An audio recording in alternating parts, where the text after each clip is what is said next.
Ibu, kakak semuanya. Haleluya. Nah, senang hari ini kembali bisa jumpa lagi sama-sama secara virtual dan hari ini kita akan belajar dari Kak Yordan dengan tema yang sangat menarik. Saya ini percaya diri atau sombong, itu dia. Nah, kita akan belajar banyak tentang hal itu. Nah, sebelumnya seperti biasa kita akan mendengar kesaksian dari salah satu teman kita di sini. Nah, hari ini kita akan mendengar dari Hansen. Hansen itu dari Tegal. Bagaimana? Apakah sudah ada? Apakah sudah ada Hansen? Sudah ada dari Tegal. Tadi sih WA saya sudah masuk sebentar.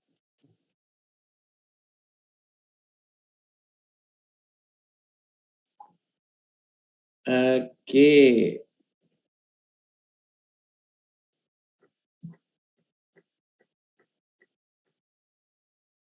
Sudah ada belum? Belum ya? Oke, sebentar.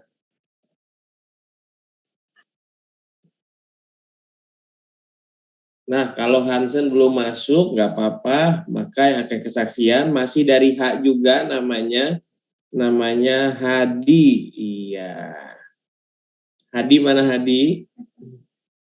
Tadi kata Hadi, puji Tuhan nggak jadi. Oh, ternyata jadi, Di. Oke. Silakan, Hadi.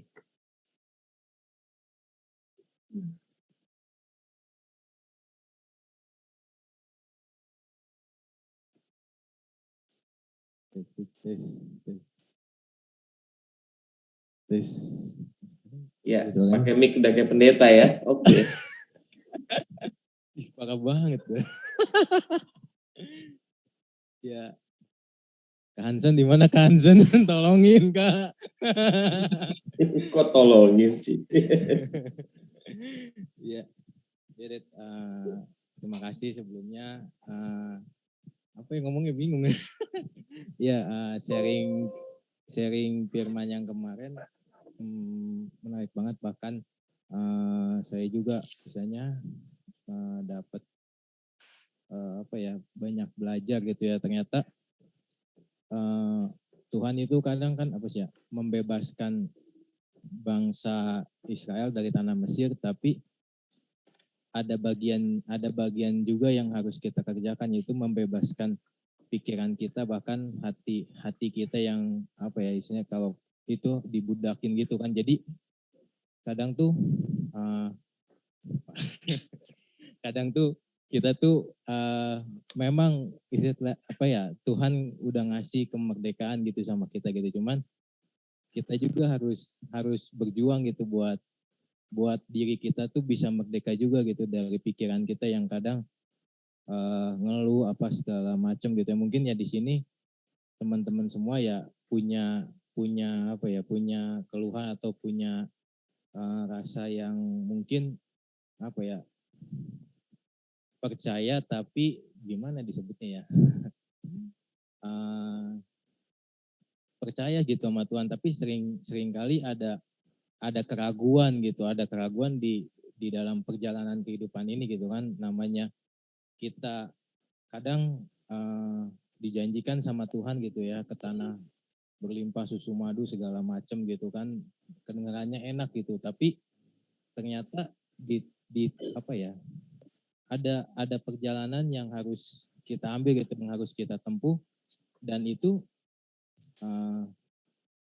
ya Tuhan memang selalu ada gitu, tapi tetap kita harus bisa memerdekakan diri kita sendiri gitu. Makanya Tuhan putar-putar 40 tahun gitu kan untuk bangsa Mesir bisa masuk ke tanah perjanjian, ya mungkin karena hati karena hati mereka belum merdeka gitu. Begitu juga ya hati kita gitu, kita harus merdeka gitu. Jadi nggak sekedar sudah Tuhan tolong, sudah Tuhan gitu, tapi ya harus ada yang dikerjakan gitu. Misalnya ya kayak entah macam-macam ya, dari tema sebelumnya mungkin kesel atau gimana, terus segala macam gitu ya. Kita harus merdeka dari hal itu gitu. Bahkan ya dari kedagingan kita sendiri gitu, yang ya banyak diingatkan banget gitu kan tentang bahwa kemerdekaan yang Tuhan berikan tuh ya bukan cuman itu doang gitu, bukan cuman pembebasan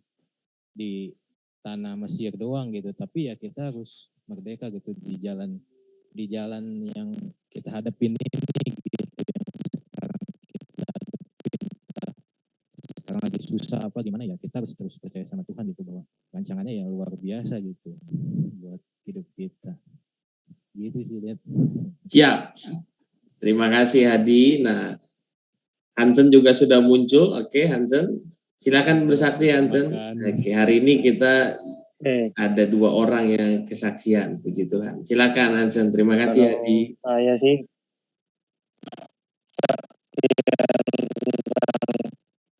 hari Selasa ya, waktu Wahyu Selfirman itu mengena banget sih di poin 2. Artinya kita nggak boleh keluar dari menara pengawas, yang artinya kita nggak boleh jauh dari hubungan dengan Tuhan ya, hadirat Tuhan. Dan kita belajar untuk berkata, terus Tuhan, apa yang Tuhan mau terjadi buat hidup kita. Itu kan ini di situ di poin kedua. Nah, sebetulnya di hari Selasa itu aku memang lagi dalam kondisi yang nggak bagus gitu kan. Beberapa hari itu nggak bisa tidur gitu. Sudah hampir 6 hari di rumah gitu kan, nggak banget kerja karena sakit. Awal itu sakit lambung, terus badan keluar keringat dingin, terus lemas, pusing gitu kan. Akhirnya kita konsul ke dokter, pertama kasih obat tapi nggak sembuh, terus kontrol lagi sampai cek darah lengkap gitu kan, cek darah lengkap, hasilnya trombositnya rendah, trombositnya ngedrop. Dan tadi itu disuruh dokter untuk cek DB sama cek yang buat liver gitu, SGT apa SGPT gitu, SGPT sama yang buat liver. Nah, setelah hasilnya keluar, SGPT-nya naik, tapi puji Tuhan DB-nya negatif gitu kan. Ini dikasih obat yang buat liver kan. Nah, itu mending sih, tapi dalam kondisi itu emang nggak bisa tidur gitu loh. Beberapa hari nggak bisa tidur. Tidur 1 jam bangun, 1 jam bangun. Atau di pikiran itu banyak sekali suatu hal yang muncul gitu, lalu lalang di pikiran. Sampai dokter itu ngasih obat penenang. Biasa ngasih obat penenang, obat tidur. Nah, sempat saat aku makan sih, dari Senin atau Minggu itu aku makan obat itu, karena malamnya memang nggak bisa tidur, benar-benar nggak bisa tidur. Akhirnya minum obat itu, pertama separuh dulu, dan minum separuh dan nggak bisa tidur juga, akhirnya minum separuhnya lagi, diminum lagi. Nah, di situ nggak tahu ya, ada sebuah ketakutan gitu kan, ada sebuah kekhawatiran, Tuhan ini kok aku kayak gini, sakitku apa sih sebetulnya gitu kan, kok kondisinya nggak enak banget. Itu aja itu kayak 1 jam bangun gitu kan, fisik itu rasa kayak nggak enak gitu loh, ini kenapa sih Tuhan gitu kan. Nah, ada ketakutan gitu kan, ini sakit apa sih Tuhan, ke dokter juga sudah gitu kan. Akhirnya Selasa malam itu kan dengar sharingnya Bu Wahyu tentang di poin kedua itu, nangkep sekali bahwa berserah sama Tuhan gitu kan, bahwa Tuhan tahu waktu yang terbaik, Tuhan tahu bahwa aku harus ngelewatin proses ini, tetapi ini yang terbaik. Intinya Tuhan nggak meninggalkan, Tuhan nggak melupakan gitu kan. Setelah selesai firman, ngambil keputusan kan, oke Tuhan aku serahkan kan, kata Bu Wahyu, kita bukan harus menyatakan saja tapi juga harus menyerahkan kan. Di titik itu aku menyerahkan sih, mencoba menyerahkan, tapi pasti itu tetap bangun 2 kali sampai benar-benar putus asa. Nggak tahu kan, jujur sih itu benar-benar kondisi yang down sekali sih. Sebelumnya sih aku ngerasa kuat sih, sebelumnya aku ngerasa ya aku pelayanan, aku leader kok kena kayak gini, oh down sekali, bisa kalut sekali, nggak bisa tidur. Nah, Selasa malamnya itu juga 2 kali bangun, Dan akhirnya aku ngambil keputusan untuk oke Tuhan, aku berserah lah. Udah, pokoknya dimanapun nanti apapun yang terjadi dalam kondisi tubuhku, aku berserah lah. Aku benar-benar udah nggak khawatir, istilahnya nggak setiap khawatir takutku aku serahin sama Tuhan gitu kan. Saat aku tidur, dalam tidur aku itu dada itu rasa hangat, ada seperti sesuatu yang bikin aku tidur itu nyaman gitu. Pikiran negatif-negatif itu mulai sedikit demi sedikit hilang, dan yang lalu lalang itu hilang gitu kan.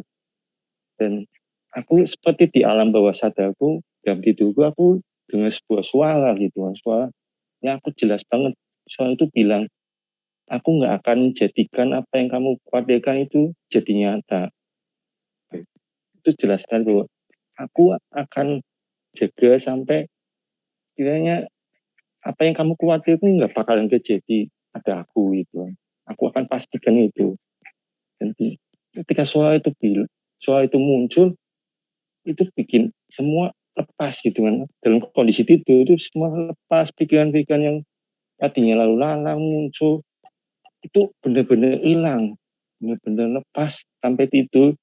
Biasa bangun 1 jam bangun, 1 jam bangun, itu enggak, benar-benar tidur bangun jam 4 pagi, karena kan biasa bangun jam segitu.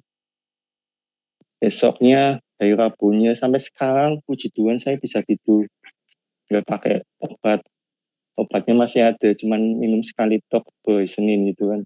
Dari Selasa sampai sekarang puji Tuhan bisa tidur dengan tenang gitu kan, kondisi fisik juga sudah mulai membaik. Dan sebelumnya memang aku beberapa hari takut tidur gitu kan, jadi mata udah malam gitu kan, udah bener-bener ngantuk tapi nggak bisa tidur gitu kan, seperti ada, nggak tahu ada serangan apa pokoknya. Tapi nah di situ aku belajar sih bahwa memang penting sekali sih untuk benar-benar berserah sama Tuhan dan ada tinggal di dalam hadirat Tuhan. Dan waktu-waktu ini ada waktu-waktu yang mana sebelumnya teman-teman, sebelum waktu ini saya masuk ke hadirat Tuhan, saya masuk saat teduh, itu jarang banget nangis, bahkan nggak pernah. Saya ngerasa kuat gitu kan. Jadi, nggak nangis lah. Bukan nggak nangis, tapi memang nggak pengen nangis gitu kan. Tapi di waktu-waktu ini dari Selasa sampai sekarang, ketika aku saat teduh, aku berdoa itu, aku pakai pad drum kecil, ini drum kecil, aku nyanyi itu udah air mata gitu kan. Biasanya enggak gitu kan. Mungkin itu yang dinamakan hadirat Tuhan, tapi jujur di situ aku belajar hadirat Tuhan itu yang memulihkan kita gitu kan.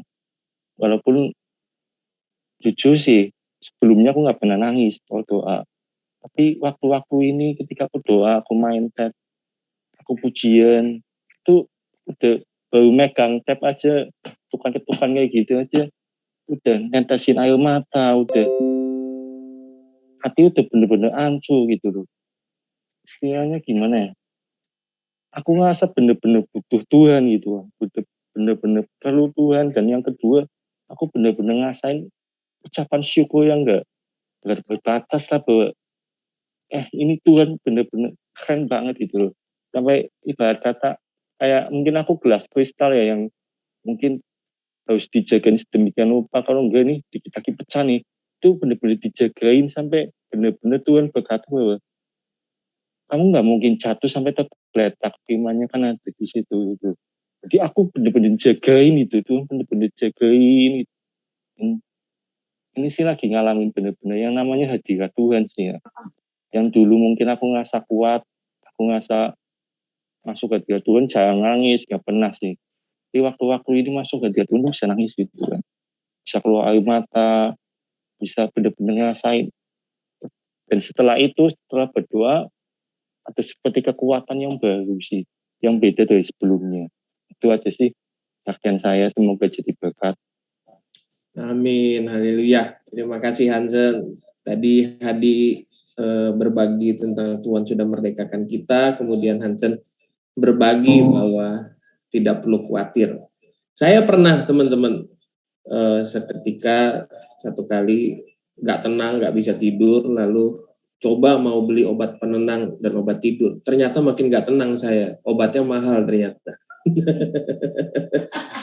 Ternyata nggak tenangnya nggak punya duit.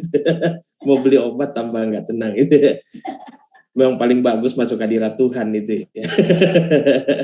Paling tepat itu dia. Baik. Nah, malam ini kita akan belajar. Kak Yordan, siap. Tema yang menarik sekali, saya ini percaya diri atau sombong. Mari siapkan semuanya. Silakan Kak Yordan. Baik, selamat malam semuanya. Mari kita berdoa. Sebentar kami akan belajar, Tuhan, karena itu berikanlah kami hati murid, telinga murid, sehingga kami bisa memahami apa yang menjadi maksud Tuhan bagi kami.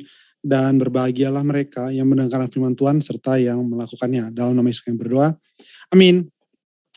Oke, selamat malam untuk semua teman-teman semuanya di sini. Thank you untuk Pastor Wahyu yang sudah mengizinkan saya untuk bisa sharing. Oke, topik yang diberikan tuh cukup ini ya, cukup agak ini ya, agak menghabiskan energi untuk menyiapkan kontennya, karena ya lain kali tuh kasih topik tuh yang bagaimana hidup diberkati yang gitu kali ya, pastornya itu lebih ini lah ya. Ini dikasih yang clickbait kalau istilah sekarang ya sih. Tapi saya coba untuk menyampaikannya kepada teman-teman semua, dan nanti pasti bagian paling serunya adalah kita diskusi dong, tanya jawab dong, ya sih, itu paling seru. Oke, izinkan saya share screen dulu. Oke. Saya akan share ini, dan ya ini orang Canva ya, bukan orang Figma. Oke. Nah teman-teman sambil apapun ya sekarang ini, mau sambil duduk sambil santai ya nggak apa-apa, santai ya. Tapi nanti kalau saya minta boleh proaktif chat dan sebagainya, nimbrung ya. Oke. Topiknya adalah percaya diri atau sombong. Oke. Ada beberapa bagian dari cerita di Alkitab gitu ya, yang saya akan coba sampaikan di awal. 1 Raja-Raja 18, ini kisah tentang bagaimana Elia itu mengalahkan 450 Nabi Baal, ya nggak sih teman-teman ya. Kita ambil ayat-ayat tertentu saja, jadi bukan suatu perikop karena cukup panjang. Ayat 27 bilang begini, pada waktu tengah hari Elia mulai mengejek mereka, katanya, panggillah lebih keras, bukankah dia Allah? Mungkin ia merenung, mungkin ada urusannya, mungkin ia bepergian, barangkali ia tidur dan belum terjaga. Oh, untuk pengantar, saya akan cerita. Jadi ini kejadian adalah Elia menantang 450 Nabi Baal untuk mereka menaruh korban di atas mezbah batu, dan dia bilang, kita tanding yuk. Lu korbankan daging gitu ya, tapi sama-sama kita nggak pakai api gitu. Jadi dia tanding, dia sendiri, terus Nabi Baalnya 450, dia bilang kita tanding, lu nggak pakai api, gua nggak pakai api gitu ya. Kita lihat mana nih yang akan terbakar. Keren ya nggak sih? Ayat 28, maka mereka memanggil lebih keras, mereka di sini berarti adalah Nabi Baal, serta menoreh-noreh dirinya dengan pedang dan tombak seperti kebiasaan mereka, sehingga darah bercucuran dari tubuh mereka. Ini mas sesuatu yang sangat mengerikan sebenarnya. Jadi mereka memanggil-manggil, mereka mungkin nari, mereka nggak tahu. Mungkin mereka panggil dengan na. Oh bukan ya, itu beda. Itu lebih ke Squid Game ya. Nah, mereka panggil tapi nggak terjadi apa-apa gitu loh. Sehingga, nah kemudian Elia bilang, ya udah, lu orang kalah ya, sekarang giliran gua. Terus dia suruh tuh ya, dia taruh semua korban-korban di situ. Dan dia bilang, dia bukan cuma taruh korban, dia bilang begini, tuangin air banyak-banyak, sehingga air mengalir, ayat 35, sekeliling mezbah itu, bahkan parit itu pun penuh dengan air. Wih, keren ya gak sih? Ini kira-kira sombong atau percaya diri nih orang, ya gak sih? Jadi keren nih orang, dia bilang, coba siram air lagi. Nabi Baal gak pakai air gitu ya. Nabi Baal gak berani dong, mereka juga mikir-mikir kali ya, mereka cuma pakai menyiksa diri dan sebagainya. Tapi Elia kayak, lu cemen mah, gue tambahin air, ditambahin sampai dikatakan tuh kan kalau di mezbah itu pinggirannya ada parit ya. Sebenarnya itu kan untuk membuang misalkan darah dari korban, tapi dia bilang siram lagi gitu. Itu bukan itu ya, bukan minyak tanah ya, itu air gitu ya. Ayat 37 dia bilang, jawablah aku ya Tuhan, jawablah aku supaya bangsa ini mengetahui bahwa engkaulah Allah ya Tuhan, dan engkaulah yang membuat hati mereka tobat kembali. Lalu turunlah api Tuhan menyambar habis korban bakaran, kayu api, batu. Jadi yang terbakar itu bukan korban ya, bukan korban saja ya teman-teman ya. Kayu api kebakar, batu kebakar, tanah kebakar, airnya dalam paritnya itu habis dijilat oleh api tersebut. Itulah syarat untuk bisa menunjukkan kemampuan gitu ya. Menurut teman-teman, chat aja.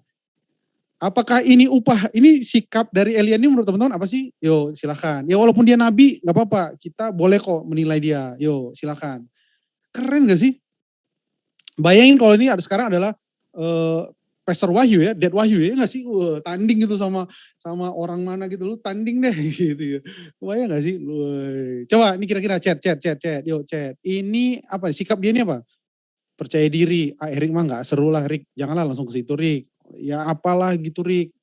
Iya, arogan, sombong atau apalah. Erik mah langsung amin, ibadah selesai lah. Punya iman kalau kata Bro Wahyu, beriman kata Dika. Yuk yang lain. Tapi arogan gak sih? Kan kalau dia memang punya iman gak usah gitu-gitu banget lah. Dia cukup bilang, tolong diterjemahkan itu apa ya? Ini kayaknya ini daerah Karawang sekitarnya yang mengerti kalimat-kalimat ini ya. Itu apa sih bahasa Korea sekitar ya? Songong, songong tuh kata iya gak sih? Kebayang gak sih? Kalian ibadah di sana, aku ibadah di sini. Maka akan terasa hadirat. Itu kan songong ya? Iya gak sih? Iya gak sih? Yuk yang lain silakan, silakan yang lain. Kira-kira kalau kita dengar ada orang kayak gitu, waduh nih gimana? Percaya Tuhan, ya betul. Yang lain. Cuma kan kalaupun percaya Tuhan ya, nggak usah pakai adu-aduan gitu ya nggak sih? Karena Tuhan kita Tuhan yang rendah hati, Tuhan kita Tuhan yang sabar, percaya diri dan sombong. Tolong ini napi tupulu satu biji ini, tolong agak konsisten dulu nih mau percaya diri atau apa gitu ya? Perceri atau sombong gitu. Yuk silakan yang lain. Ya enggak sih? Karena Tuhan kita tuh Tuhan yang rendah hati. Seharusnya gini, Elia cukup berkata, wahai Allah yang maha pengasih lagi maha penyayang, kiranya engkau membakar korban ini. Gitu ya dong? Ya dong. Tapi enggak, yang dia buat enggak kayak begitu. Dia tanding, dia siram air. Banyak lagunya. Wah, maksudnya lagunya tuh maksudnya banyak apa ya? Banyak itunya ya, banyak drama banget ya enggak sih? Mungkin tuh ya banyak drama banget lah. Ya. Yuk silakan yang lain. Main drama. Iya, memang kalau orang sombong tuh banyak dramanya, iya gak sih? Dia biasa aja, tapi dia ceritanya kayak gimana-gimana. Lu tahu gak sih ya, Karawang itu, kalau bukan gua dulu yang buka Karawang sampai sekarang tuh cuma hutan gitu ya, dia bilang mungkin ya. Lu gak tahu ya, iya gak sih? Itu Indonesia, kalau bukan gua nebang pohon yang gak ada Indonesia. Percaya dan mengimani. Dia bener sih, dia percaya, cuma kan gak perlu kayak begitu ya gayanya, iya gak sih? Dia, aduh. Terus dia didukung lagi sama Tuhan ya gak sih? Cepu, wah emang kita lagi di Cilacap, Tar? Enggak, kita lagi gak di Cilacap, kita lagi ibadah, cepu. Iya gak sih? Jadi, dan Tuhan mendukung dia loh. Lalu turunlah api menyambar habis korban, kayu api, batu, tanah, air. Wah, seluruh elemen habis tuh. Iya gak sih? Batu, air, tanah ya gak sih? Di airless blender ya gak sih? Tuhan tuh kayak ngedukung kesongongannya. Jadi mari kita belajar songong habis dari ibadah ini. Kenapa? Karena kita lihat bukti di Alkitab bahwa Allah mendukung kesongongan nabinya. Korban habis, kayu habis, batu habis. Saya kebayang dong kalau Elia begitu. Lu lihat guys, 450 nabi Baal semuanya ludes. Ini baru air ya. Ini kalau gua doa lagi nih sampai dasar-dasar bumi dibakar Tuhan. Mau lihat loh. Ya gak sih? Wah, gimana? Udah mulai mau terpancing untuk menjadi orang sombong? Iya enggak sih? Percaya diri. Iya iyalah, kalau percaya diri dia cukup gini. Dia cukup lipat tangan dan bilang, Tuhan, kiranya engkau berkenan dalam kemurahan-Mu untuk menurunkan api dan menunjukkan kedaulatan-Mu di antara bangsa-bangsa ini ya Tuhan. Amin. Cukup gitu dong. Iya enggak sih? Wah, sedang dijalani untuk menjadi songong. Terlalu too much itu percaya dirinya. Berarti double nih ya. Terlalu much gitu. Jadi ya ini namanya double lah ya. Jadi lagi pamer. Nah, berarti sombong dong. Ya. Ini kisah balik lah ya. Emang cuma Pastor Wahyu bisa kasih saya topik yang membingungkan. Saya lempar lagi malam ini membingungkan.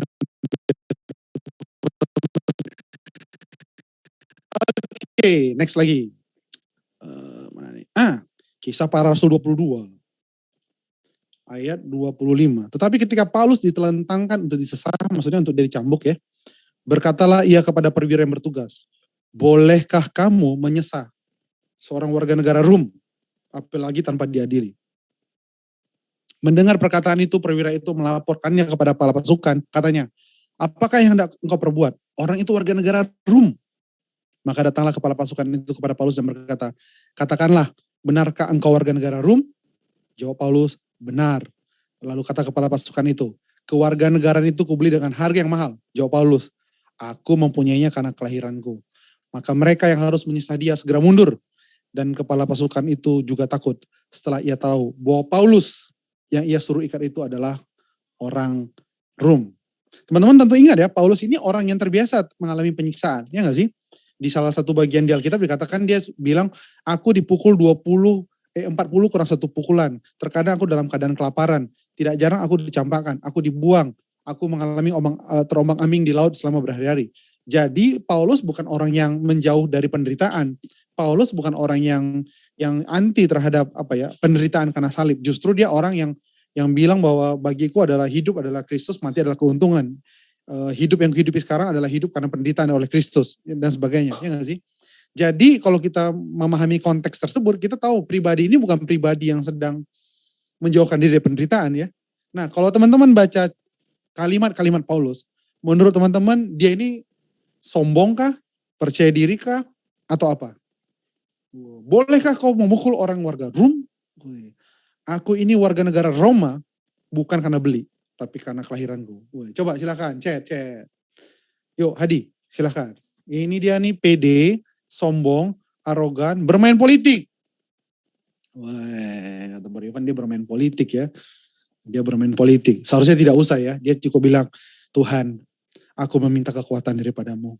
Kalaupun ini aku disesah, itu karena kehendak-mu. Tepak, yes. Tepak, ini aku Tuhan. Tepak, iya dong. Seharusnya dia gak usah bilang dong. Oke, yang lain. Menunjukkan hak. Kalau kata Bro Wahyu dia menunjukkan hak.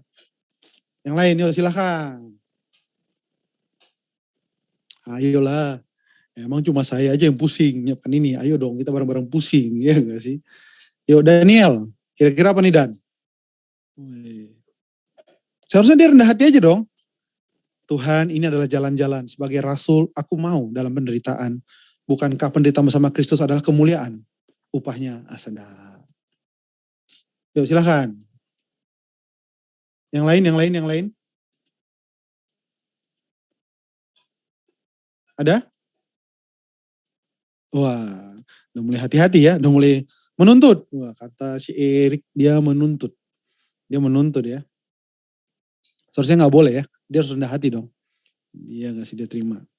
Oke. Nah, kalau kita mau baca, thank you buat teman-teman yang udah ngasih respon. Nah, kalau kita mau baca di Alkitab, ada beberapa kejadian-kejadian lagi ya, yang misalkan Yesus ketika Yesus ditampar, waktu Yesus disidang, Yesus bilang kok, mengapa kau tampar aku? Iya gak sih? Jadi Yesus tuh bukan yang terima gitu aja. Yesus bilang kenapa kau tampar aku gitu ya. Jadi ada banyak kisah-kisah di Alkitab juga yang kita melihat ada sebuah tindakan yang cukup cukup arogan tanda petik, cukup songong tanda petik juga gitu ya. Tapi terjadi dan kita mau belajar lah. Oke, satu lagi kisahnya. Dan kita akan lama di Daniel nanti. Daniel 1 ayat 12 bilang begini, adakanlah percobaan dengan hamba-hambamu ini selama 10 hari, dan biarlah kami diberikan sayur untuk dimakan dan air untuk diminum. Sesudah itu bandingkanlah perawakan kami dengan perawakan orang-orang muda yang makan dari santapan raja. Kemudian perlakukanlah hamba-hambamu ini sesuai dengan pendapatmu. Silakan teman-teman, sok, chat. Ini apa ini? Menyombongkan diri, percaya diri, iman, atau apa? Keren kan? Dia bilang tanding kita. Kasih makan kami makanan yang kalian gak makan. Kami makan apa yang kami pengen makan. 10 hari kita lihat. Nantangin. Nantangin. Ini gak ada yang bejo. Oh itu antangin ya, sorry. Oke, percaya diri. Yuk silakan yang lain. Percaya diri, nantangin. Oke, nantangin, tolak angin, mana-mana boleh-boleh aja. Yuk, yang lain. Silakan. Dia bilang, kalian makan apa, kami makan apa. Nanti kita lihat. Yuk, silakan. Uji nyali. Ya. Sok bener. Sok bener. Ya bener, emang dia bener ya. Gitu kan bacanya ya, sok bener. Nah, menyombongkan kualitas, yakin sukses. Iya, ini tinggal tambah hidup ya, yakin sukses hidup maksudnya. Oke, yakin sukses. Yang lain, yuk. Ayo. Silakan. Sok bener, menyombongkan kualitas. Apalagi tadi itu, uji nyali, percaya diri, nantangin. Silakan. Udah. Oke. Kepedean. Gitu. Siap, kepedean teman-teman ya. Nah, jadi saya tinggalkan teman-teman dengan sharing malam hari ini dengan 3 perikop ini. Kita akhiri sharing, saya pikirkan sendiri masing-masing. Bahwa kalau yang mau sombong, lanjutkan. Karena ada ayat yang mendukung. Elia ya. Yang mau rendah hati, ada ayat yang mendukung. Ya, banyak lah ya. Yang mau pede juga ada. Jadi saya tinggalkan teman-teman dengan tafsir masing-masing. Kalau mau sombong ada ayatnya, kita bisa tiru Elia ya. Kalau nggak mau terlalu sombong, agak ya turun-turun dikit, ada Paulus ya. Merasa hebat tuh. Merasa hebat, merasa kuat. Mana sih Sisilia itu yang mana ya? Sisilia, where are you?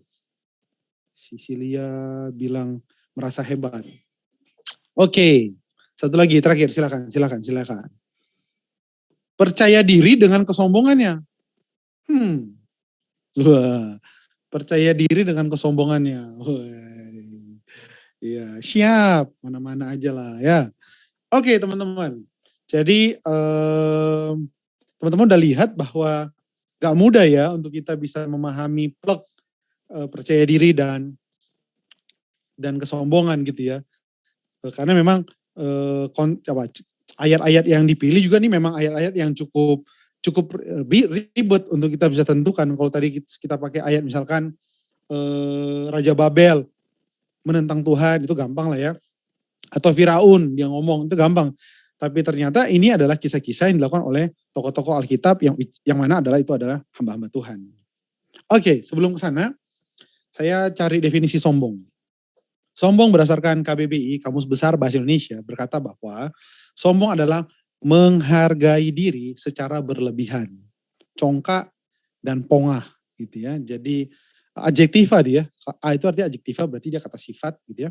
Menghargai diri secara berlebihan, congkak atau pongah. Jadi sombong itu menghargai diri secara berlebihan. Nah, saya cari dong percaya diri, nggak ada dong di Kamus Bahasa Indonesia ya. Jadi kalau teman-teman hari ini merasa nggak percaya diri, nggak apa-apa. Even di kamus kita, kata percaya diri itu nggak ada. Yang ada tuh saya harus muter-muter kemana-mana, cari di Oxford Dictionary, ada kata confidence. Tapi akhirnya saya coba ambil dari satu definisi di kalangan psikologi gitu ya. Yang mana saya harus berhati-hati menyampaikannya. Salah satu dari kakak saya, mentor saya hari ini seorang pakar psikologi join di ibadah kali ini. Jadi saya harus hati-hati nih, jangan salah teori. Percaya diri adalah keyakinan akan kemampuan diri seseorang sehingga dapat bertindak sesuai kehendak, bergembira, optimis, cukup toleran dan bertanggung jawab. Ya nggak usah pusing lah ya dengan banyak variabel aksesoris di bawah-bawahnya.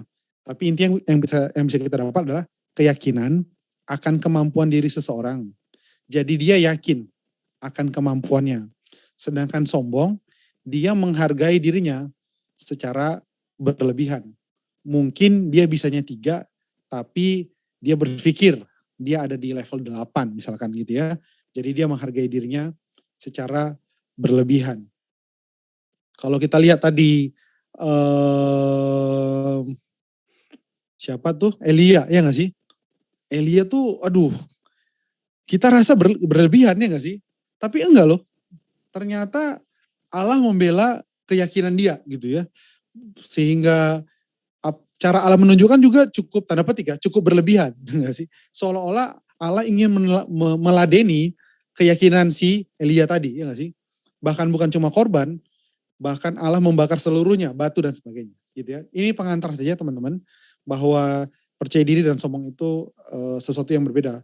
Sombong itu adalah berlebihan, kalau percaya diri itu kemampuan, yakin akan kemampuannya, sehingga bertindak sesuai dengan kehendak, gembira, optimis, toleran, dan bertanggung jawab.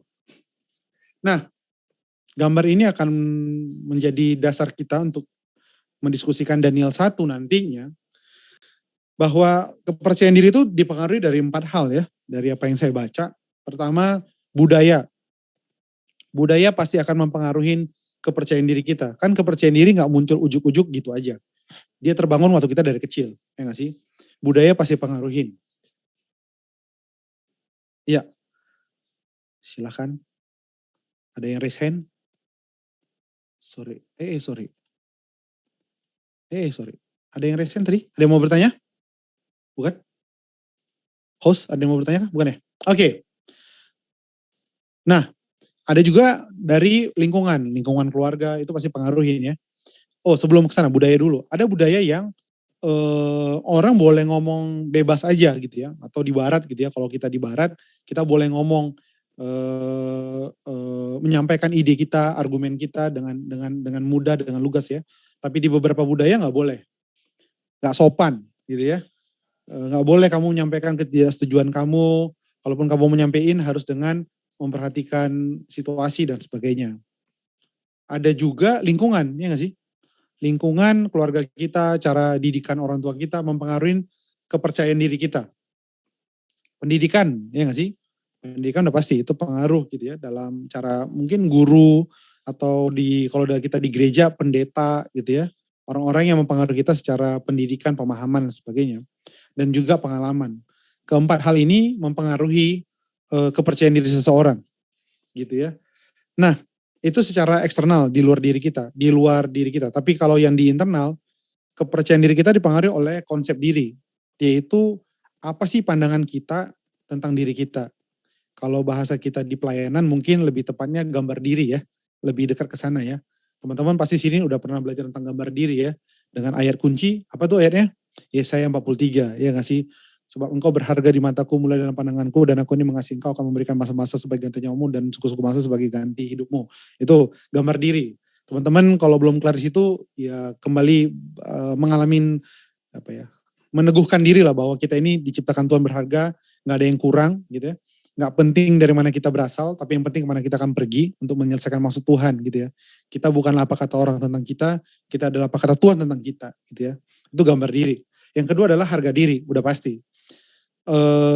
Gambar diri kita akan menentukan seberapa kita menilai diri kita. Ada orang-orang yang gak fair menilai dirinya, ya gak sih? Kita selalu fokus kepada apa yang kurang dari diri kita fokus pada apa yang salah tentang diri kita fokus kepada pengalaman-pengalaman gak enak tentang diri kita. Jadi kalau melihat diri itu selalu yang kurangnya aja, yang gak bisanya aja, yang salah-salahnya gitu. Kenapa? Karena itu pasti terkait dengan konsep diri kita, gambar diri kita. Gitu. Makanya Yesus datang bukan cuma untuk menebus dosa manusia, tapi kita melihat diri kita seperti Yesus melihat diri kita. Dia mati di kayu salib, menyerahkan semuanya, nyawanya, untuk kita kembali menjadi anak Allah, ya gak sih? Jadi itu menunjukkan bahwa sangat mahal diri kita ini, sangat mahal hidup kita ini, bahkan harus Allah sendiri, anak Allah sendiri, yang mati bagi diri kita. Teman-teman, selama kita berpikir diri kita dari konsep-konsep yang di luar ini, budaya, pendidikan, pengalaman, lingkungan, kalau lingkungannya sejajar selaras dengan iman Kristiani, puji Tuhan. Kalau teman-teman mengalami budaya yang selaras dengan iman Kristiani, puji Tuhan, atau pendidikan atau pengalaman. Tapi kita membutuhkan memandang diri kita seperti Yesus memandang diri kita. Bahwa kita orang berdosa yang ditebus dengan harga yang mahal agar kita kembali menjadi anak Allah. Gitu teman-teman ya. Karena itu kita menilai diri kita tidak berlebihan. Kita gak memandang diri kita hina karena kita udah ditebus dengan harga yang mahal. Tapi kita juga gak merasa bahwa diri kita ini adalah pusat dari semesta. Karena pusat dari semesta ini bukanlah kita. Pusat dari semesta ini adalah Kristus dalam kehidupan kita. Jadi kita sadar bahwa saya itu orang berdosa, saya orang yang dibuang, tapi karena Yesus mati bagi dosa saya sekarang berharga, saya sekarang sesuatu, saya sekarang istimewa, saya adalah something. Dan Allah punya misi dalam kehidupan saya. Karena itu saya menjaga hidup saya menghargai diri saya, bukan karena kata budaya tentang saya, bukan karena pengalaman tentang saya, bukan karena kata lingkungan tentang saya saja, dan bukan kata pendidikan tentang saya. Tapi apa kata Tuhan tentang hidup saya. Bahwa saya sudah ditebus, punya tujuan, dan saya adalah alat kemuliaan Tuhan. Karena itu saya kasih nih mahkota teman-teman. Yang ada lagunya toh. Aku anak raja, engkau anak raja, kita semua anak raja. Kesadaran kita anak raja itu karena kita melihat diri kita dari kacamata salib. Teman-teman kalau ganti ini pasti akan repot. Contoh, kita ambil dari apa kata lingkungan tentang kita. Itu kita bisa repot. Kita bisa merasa sedih, kita merasa nggak ada apa-apanya dalam hidup, karena mungkin pencapaian kita tidak seperti pencapaian teman kita. Karena mungkin pengalaman kita lebih banyak gak enaknya daripada enaknya. Karena mungkin budaya di mana kita hidup adalah budaya yang membentuk kita menjadi pribadi yang keras, pribadi yang lemah, pribadi yang merasa bahwa kita gak punya nilai dalam hidup ini. Karena itu apapun pengalaman kita yang pernah kita alami, yuk pakailah kacamata Kristus untuk kita bisa memiliki konsep diri yang seperti Tuhan mau dan harga diri seperti yang Tuhan inginkan. Oke? Sekarang kita akan baca Alkitab, kita akan bedah 4 hal ini, gambar ini dari satu perikop di kitab Daniel. Saya coba share Alkitab kali ya. Oke, Dika kelihatan Dika ya? Kelihatan kah? Atau teman-teman siapalah boleh kasih respon. Kelihatan nih ya Alkitabnya? Kelihatan Kak. Oke. Daniel 1. Pada tahun yang ketiga pemerintahan Yoyakim, Raja Yehuda, datanglah Nebukadnezar, Raja Babel ke Yerusalem lalu mengepung kota itu. Jadi Yerusalem dikepung.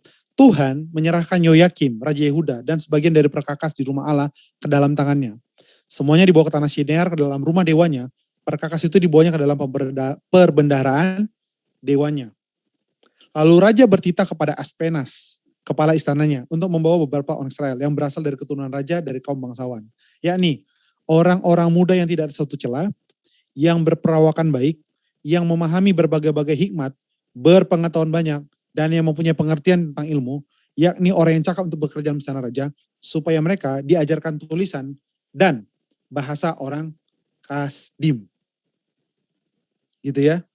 Dan raja menetapkan bagi mereka pelabur setiap hari dari setapan raja dan dari anggur yang bisa diminumnya.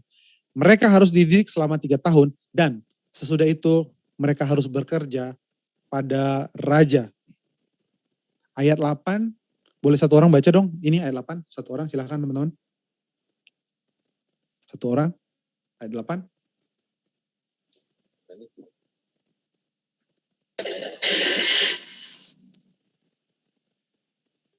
Daniel berketetapan untuk tidak menajiskan dirinya dengan santapan raja dan dengan anggur yang bisa diminum raja.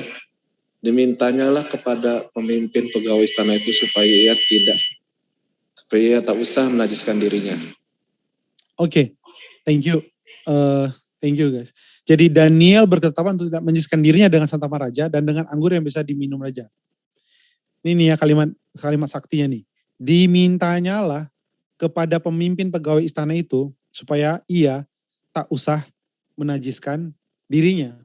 Jadi waktu dia minta makanannya diganti, dia bukan bilang gini, permisi mas bro, makanannya boleh diganti aja gak sih? Ya kita gak biasa makan ini. Dia gak bilang gitu, dia bilang apa? Saya gak makan ini, supaya saya gak usah menajiskan diri saya. Bayang gak sih? Ini orang baru dipindahin loh. Mereka tuh tawanan, kebetulan aja pintar-pintar, jadi dimasukin ke tawanan spesial. Tapi dia gak bilang ya, maaf, saya gak, gimana ya, gak enak bilangnya, maaf ya, saya gak mau makan ini. Enggak, dia bilang, kalau bisa gak usah makan ini, karena saya gak mau menajiskan diri saya, gitu. Oke, kita lihat ayat, apa akibat dari dia ngomong kayak gitu. Saya bacakan ayat 9 ya. Maka Allah mengaruniakan kepada Daniel kasih dan sayang dari pemimpin pegawai istana itu. Gitu.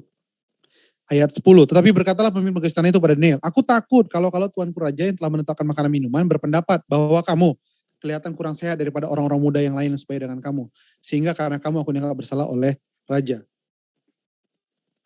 Kemudian berkatalah Daniel kepada penjenang, ya nggak sih, yang supervisor mereka lah ya. Ayat 12. Adakanlah percobaan dengan hamba-hambamu ini 10 hari. Itu tadi yang udah kita baca teman-teman ya. Ayat 14, didengarkannya permintaan mereka itu, lalu diadakanlah percobaan dengan mereka selama 10 hari. Setelah lewat 10 hari, ternyata perawakan mereka lebih baik dan mereka kelihatan lebih gemuk daripada semua orang muda yang telah makan dari santapan raja. Ayat 17, boleh satu orang boleh baca teman-teman, ayat 17. Ayat 17 silakan satu orang.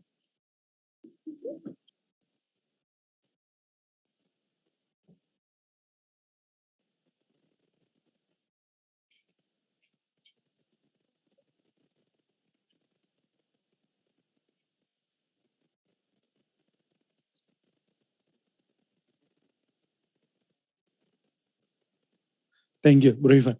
Jadi perhatikan teman-teman ya. Ketika ayat berapa nih? Ayat 8. Ketika Daniel berketetapan tidak menajiskan dirinya dan dia ngomong, ayat 9 terjadi apa? Akibatnya Allah mengaruniakan Daniel kasih dan sayang. Di ayat yang ke-12, adakanlah percobaan. Ibaratnya tanda petik dia percaya diri, dia tantang. Apa akibatnya? Akibatnya adalah ayat 17. Kepada keempat orang muda itu Allah memberikan pengetahuan.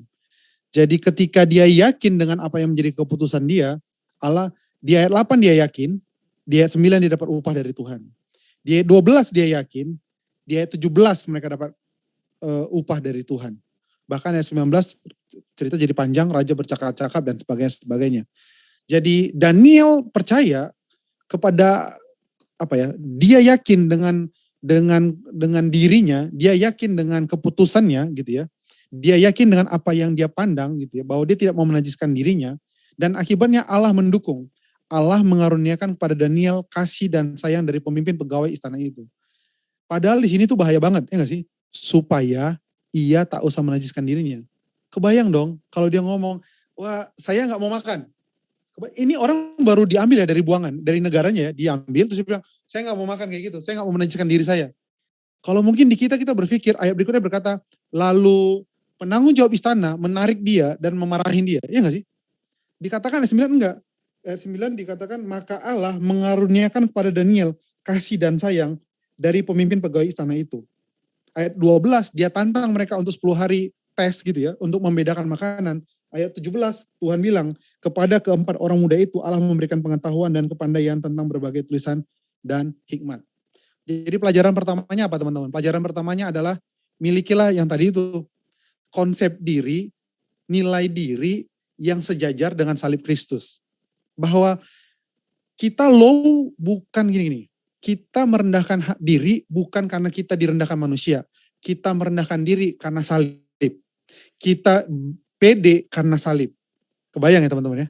Paulus juga di tempat lain dia terima kok dipukulin.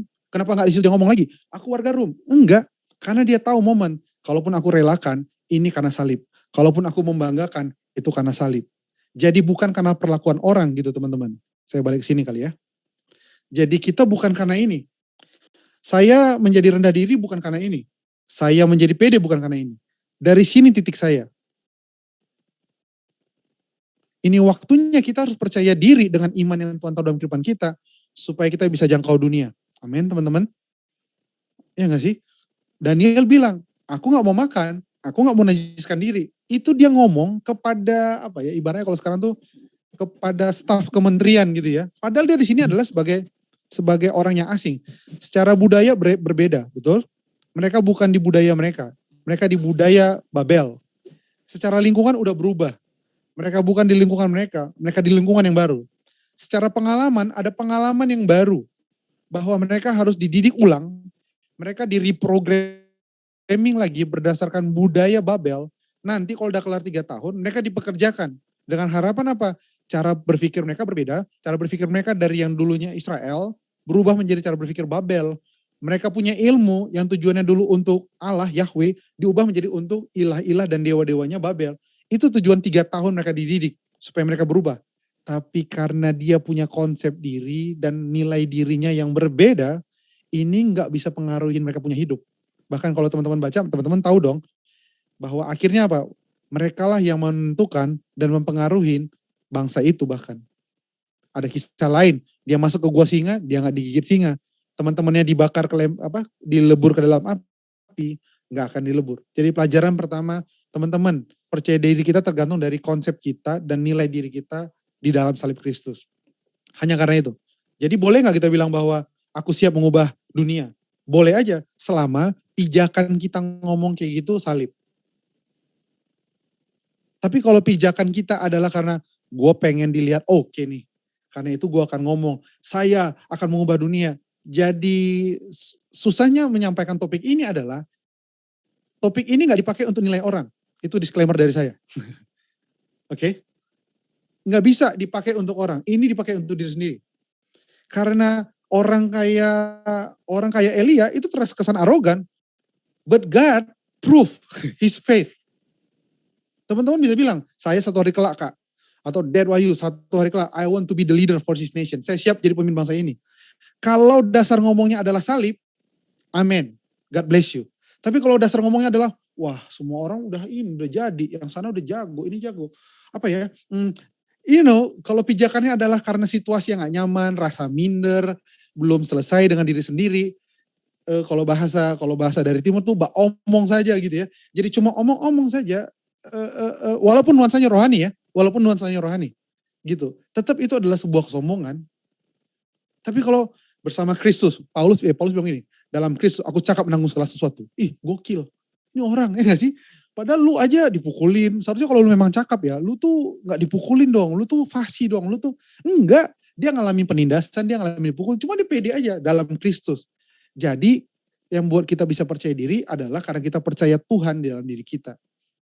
Atau, ada juga orang rendah hati tapi di atas gunung, ya gak sih? Ya kalau aku mah, terserah Tuhan mau buat aku jadi apa. Aku mah biasa aja. Biar semuanya dipakai Tuhan. Saya mah gak usah. Saya ini adalah orang di belakang layar. Siap.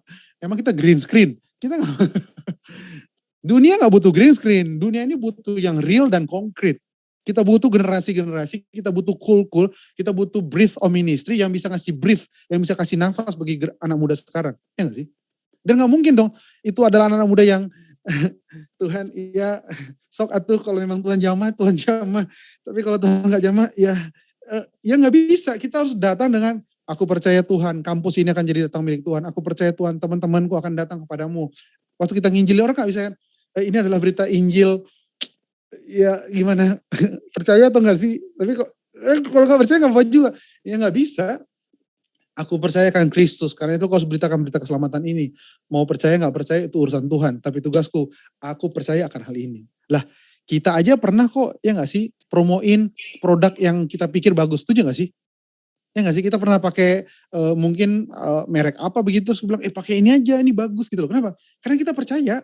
Kita pede promosikan benda, tapi kita gak pede promosikan Injil. Kita pede promosikan teman kita untuk dikoneksikan, tapi kita nggak pede untuk mengkoneksikan saudara kita, keluarga kita kepada Kristus. Oke? Jadi rendah hati, percaya diri nggak ada urusan dengan menjadi orang yang diem. Nggak ada urusan. Saya rendah hati kok. Kenapa? Saya nggak mau buat apa-apa. Saya takut salah. Itu nggak bisa. Itu bukan rendah hati ya. Itu lebih you don't want to take a risk. Menjadi anak Kristus tuh ambil resiko. Resiko terbesar adalah kita ikut Yesus. Setuju gak sih? Iya gak sih? Teman-teman kalau pilih Yesus sebagai Tuhan tapi gak mau ada resiko, saran saya pilih ganti Tuhan deh. Saran saya. Karena ketika pilih Yesus jadi Tuhan, itu udah satu paket itu. Ibaratnya kita beli produk satu paket itu. Dapat Yesusnya, dapat penderitaannya, dapat risikonya. Sekalian satu paket. Tapi kita gak mau, kita mau Yesusnya aja. Apalagi Yesus yang memberkati, Yesus yang mengurapi, Yesus yang menjaga kita dalam tidur kita. Yesus yang ada waktu kita susah, Yesus yang ada waktu kita senang, Yesus yang selalu ada. Kau selalu ada bagiku. Terus Yesus tanya, Tapi kamu juga dong ada bagi Injilku. Maaf Tuhan, kita kayaknya gak kayak gitu Tuhan. Karena engkau terlalu besar dan aku terlalu kecil. Aku gak layak untuk membela namamu. Belalah namamu sendiri ya Tuhan. Beritakanlah sendiri Injilmu ya Allah. Ya gak bisa. Jadi teman-teman sekali lagi disclaimer dari saya, masalah percaya diri gak tergantung dari, ini bukan tentang orang, ini tentang saya. Oke? Ada orang bilang satu hari kelak, Dad Wahyu satu hari kelak, someday I will build church, 100 church. Ya gak apa-apa. Kalau itu dasarnya dari salib. Artinya apa? Dia rela untuk diproses. Dia rela untuk belajar banyak. Dia rela untuk, tapi kalau cuma setelah itu dia ngomong dan gak ada perubahan, sorry to say, itu mungkin aja didasarkan dari yang ini tadi. Kita merasa kita gak ada apa-apanya. Kita harus tunjukkan kita sesuatu. Kita harus bilang sama orang bahwa ini saya sesuatu. Gak perlu teman-teman. Di dalam salib, direndahkan gak akan membuat kita jadi minder, ditinggikan gak akan membuat kita jadi lupa diri. Salib. Kalau di luar salib susah. Atau orang apa? Ya jangan terlalu rendah banget, jangan terlalu tinggi banget. Gak ada ukurannya, susah lah mau pakai ukuran moral dari dunia. Ukurannya ini. Oke? Kita belajar, itu yang pertama ya. Bahwa percaya diri atau sombong itu dasarnya adalah dari salib. Dari cara kita memandang diri kita melalui salib. Jadi gak bisa dijudge bahwa seseorang itu rendah hati atau sombong atau percaya diri. Ini tentang saya. Kalau kita bilang satu hari kelak nanti papa mama udah tua, aku aja deh yang akan membiayai keluargaku. Tapi kalau itu dasarnya karena salib, dasarnya karena yakin. Ya enggak sih? Karena itu begitu kita bilang bahwa saya akan berkati orang tua saya di masa tua mereka. Berarti kita menjadi orang yang apa? Kerja yang lebih keras. Kita akan berusaha lebih sungguh lagi. Seperti Yesus melakukannya. Jangan jual-jual janji, jangan sombong hanya karena kita merasa kita harus dihargai lingkungan, kita harus dianggap di budaya kita harus dipandang secara pendidikan, kita harus dianggap orang yang berpengalaman, dan karena itu kita terlihat sombong. My friends, dari sini kita bergerak. Mau ubah Karawang, sok atuh mainkan. Mau sekolahkan adik-adik kita, sok silahkan. Tapi selama dasar kita adalah ini. Mau bilang satu hari kelak aku akan pengaruhin 1000 orang, mainkan. Mau bilang Kak aku mau jadi influencer dengan TikTok yang anggotaku 100.000 dan orang bisa diberkati, mainkan selama dari sini. Oke? Tapi orang yang gak mau berbuat dan bilang aku gak berani gak berbuat apa-apa karena aku takut jatuh dalam dosa kesombongan. Justru itu kesombongan tersendiri. Kenapa? Karena dia menjadi makanan dari budaya, lingkungan, pengalaman dan pendidikan. Daniel, Mesak, Sadrak, Abednego, secara nama diubah gak teman-teman? Secara nama diubah gak mereka? Secara nama mereka diubah. Tapi satu yang gak berubah. The way they see themselves. The way they believe God in their heart. Cara mereka melihat diri mereka gak berubah. Cara mereka melihat disiplin hidup mereka sebagai anak Tuhan gak berubah. Padahal namanya diubah. Nama diubah tuh itu yang paling esensial dari identitas. Benar gak teman-teman? Ya gak sih? Namanya mereka diubah. Untuk apa? Ubah cara mereka melihat diri mereka. Mereka gak berubah. Mereka gak ciut. Yuk kita bangkit nih. Jadi anak-anak muda Tuhan yang bukan cuma pede, tapi kita bertindak bagi kerajaan Tuhan. Kita bisa bilang bahwa itu dosa, itu gak benar, gue harus bilang ini. Kita kan takut karena nanti kalau kita bilang itu namanya kita gak punya teman. Dikatakan ayat yang ke berapa tadi? 9. Maka Allah mengaruniakan kepada Daniel kasih dan sayang dari pemimpin pegawai istana itu. Mungkin selama ini gak banyak favor kita terima karena kita gak declare our faith. Oke, yang kedua, apa yang kita belajar? Bahwa ketika kita tunjukkan keyakinan kita akan Tuhan, Tuhan akan limpah-limpahkan lebih banyak lagi hal bagi dalam kehidupan kita. Ya gak sih? Kan selalu begitu teman-teman ya. Orang akan percaya diri kalau dia punya sesuatu. Oke? Firman Tuhan bilang begini, saya baru ingat. Orang yang punya, kepadanya akan ditambahkan. Orang gak punya, apapun padanya akan diambil. Prinsip itu terjadi di kisah Daniel. Kalau kita punya sesuatu, gitu ya. Daniel punya nih, punya apa dia? Dia punya ketetapan hati. Dia punya kepercayaan akan Tuhan dari konsep dirinya. Karena itu dia percaya diri, dia percaya Tuhan. Karena ada ini, Tuhan tambah-tambahkan favor dari orang-orang Babel. Betul? Dia naikin lagi kapasitasnya. Kasih 10 hari makanan kami beda. Tuhan tambahkan hikmat bertambah-tambah. Guys, yuk. Percaya dirilah akan apa yang Tuhan taruh dalam kehidupan kita. Show to God, I believe in you. That's why I want to do this. That's why I pray for this. Tuhan, karena aku percaya pada Tuhan dan Tuhan taruh dalam hidupku, aku mau berdoa untuk perkara ini, aku mau kerjakan perkara ini, dan lihatlah ketika kita melakukannya, Tuhan tambah-tambahkan. Kita gak percaya diri karena kita gak tunjukkan sesuatu. Karena kita gak tunjukkan sesuatu, apapun dari kita itu seolah-olah terambil, seolah-olah hilang. Betul gak sih? Gak usah Tuhan, ya. Kita lebih suka ngobrol sama orang yang pede atau yang gak pede. Lebih suka ngomong sama orang yang pede, betul gak sih? Gimana rencana ke depan? Ya ini enak sih, kok kita gini-gini, ya gak sih? Gimana? Ya masih dalam pergumulan, masih doa. Even kita aja gak suka banget gitu, kayak karena kita pengen blessing kamu, kita pengen terlibat dalam apa yang lu sedang rencanakan gitu loh. Paling gak tell me what I can do for you, tapi ya gitulah. Masih doa puasa Daniel, udah selesai doa Daniel, gimana? Ya masih lanjut doa puasa Esther kok. Ya udah selesai puasa Esther, puasa apa lagi gitu ya. Ya puasa 40 hari, 40 malam, udah kelar. Trust God gitu, believe God and trust yourself gitu loh. Supaya Tuhan bisa tambah-tambahkan.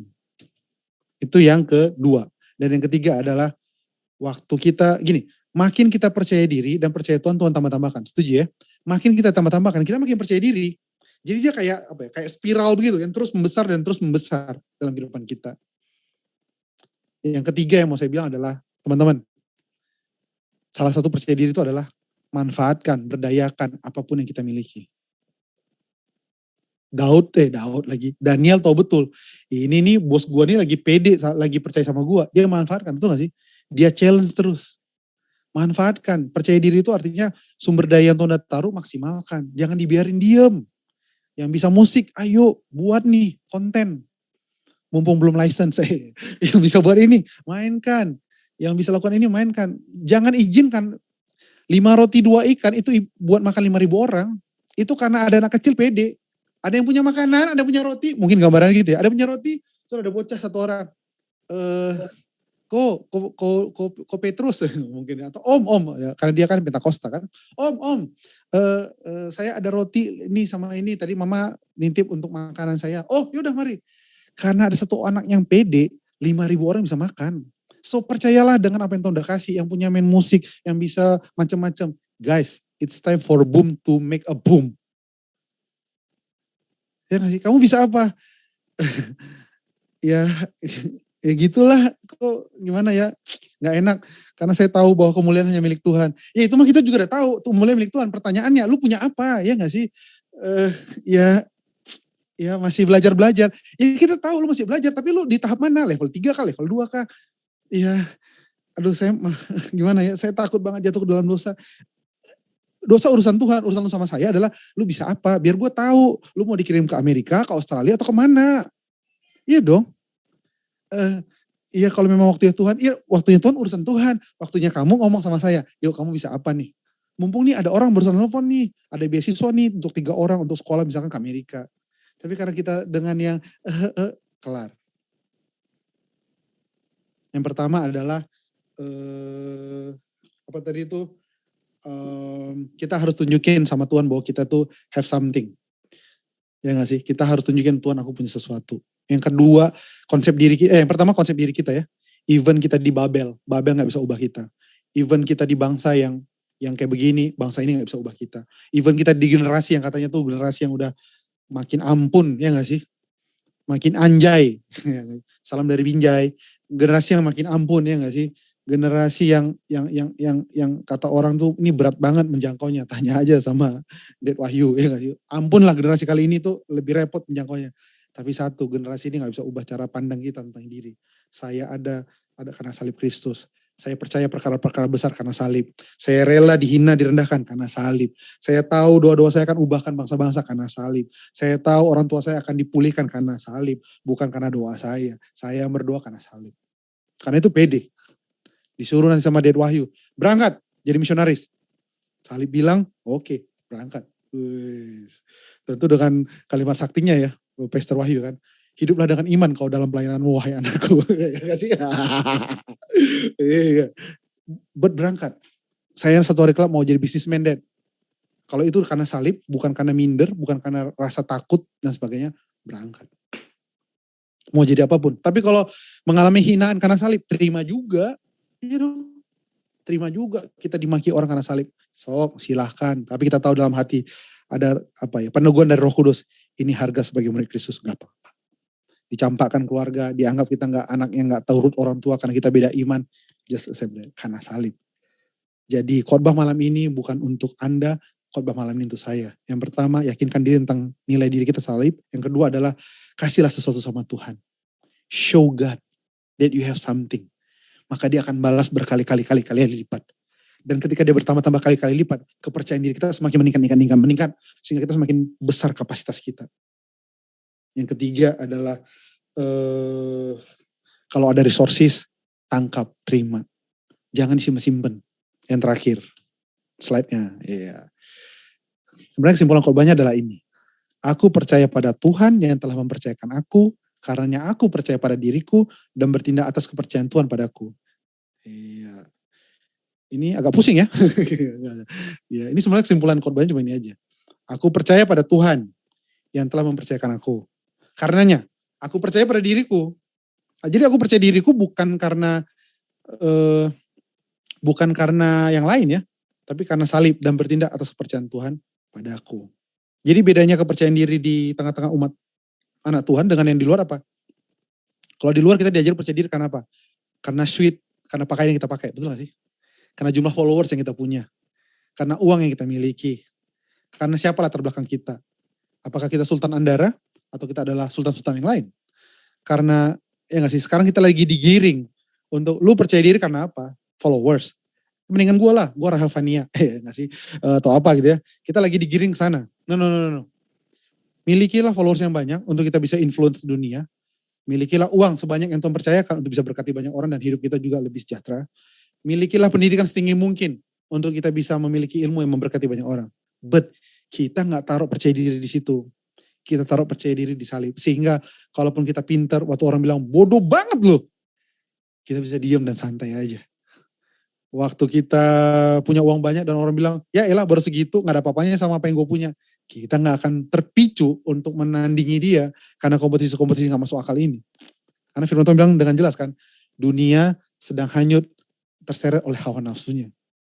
Hari ini mungkin followers, uang, adu macam-macam. Sekarang mau adu apa aja ada ya gak sih? Ya tar ya. Adu itu apa? Adu macam-macam lah. Adu uang, adu kaya, adu tenar, adu keren, adu you name it guys. Kita gak bisa ikutin semua itu karena pertandingan kita gak di situ. Pertandingan kita disalib. Demikian aja sharing dari saya. Wah, kepanjangan ya. Sorry guys. Saya kembalikan kepada host. Siap. Thank you Kak Yordan. Hari ini kita belajar banyak sekali. Baik teman-teman semua. Silakan yang mau bertanya bisa bertanya secara langsung atau ketik di kolom chat. Ayo silakan. Ko Ivan? Oke, belum. Apakah ada? Hadi? Masih malu-malu ya? Oke, siap. Kalau gitu Kak Yordan, mau nanya Kak. Tadi kan ada poin di mana kita mesti menunjukkan diri ya. Ya. Itu sama pamer itu sama, beda, atau tipis, atau gimana? Lagi-lagi, kalau dasarnya salib, sah. Dan itu berarti kita yang menilai ya. Kita menilai diri kita sendiri gitu ya. Karena kalau kita nanti akhirnya menilai orang, kita justru lupa tugas kita. Kayak gini ya, Daniel, Meshach, Sadrak, Abednego gak saling menilai kan? Gokil gak sih? Ya gak sih? Mereka gak saling menilai. Itu kayak, lu mau diapain besok Dan? Biasa gue singa. Gimana pengalaman kalian bertiga kemarin dilempar ke api? Ya biasalah. Kita mah lihat ada Tuhan di situ. Jadi kebayang gak sih? Kebayang gak sih kalau kita boom jadi komunitas kayak gitu? Bukan komunitasnya kayak, ya ampun sombong amat sih baru gitu aja. Baru bisa lagu dari battle musik. Gue mah udah bisa dari yang lain. Kebayang gak sih? Jadi ini isu personal. Ini gak isu komunal. Maksudnya menang dulu di pribadi. Semua pribadi menang, maka komunitas kita akan jadi komunitas yang menggelegar gitu, komunitas yang betul-betul do something yang impact the world. Kebayang gak sih mereka cuma kayak kumpul, mungkin mereka kumpul lagi kan di mes mereka sambil bakal Kenapa kata, kan Daniel kan gak ikut kan waktu dibakar. Kenapa lu? Lu mah enak mah, lu mah di gua singa. Lah lu kate singa kagak lapar. Bisa sendiri gua. Ya kita juga serem tahu itu tuh ya tadi tuh ya. Yang gotong kita aja kebakar kok. Bener kan Firman Tuhan bilang begitu loh. Bahkan yang gotong mereka terbakar. Guys bisa lihat gak diskusi mereka? Diskusi orang-orang yang gak saling sempit hati gitu loh. Kita udah capek lah sama yang topik-topik yang sempit hati. Ya elah lu baru bisa gitu, Gue dong ritim. Ya ampun mulai dari mimbar lah, ketua komsel lah. Guys kita mau ngapain tanding-tandingan? Wah, kayaknya Dewa ini kayak yes amin kak. Kayaknya Roh Kudus.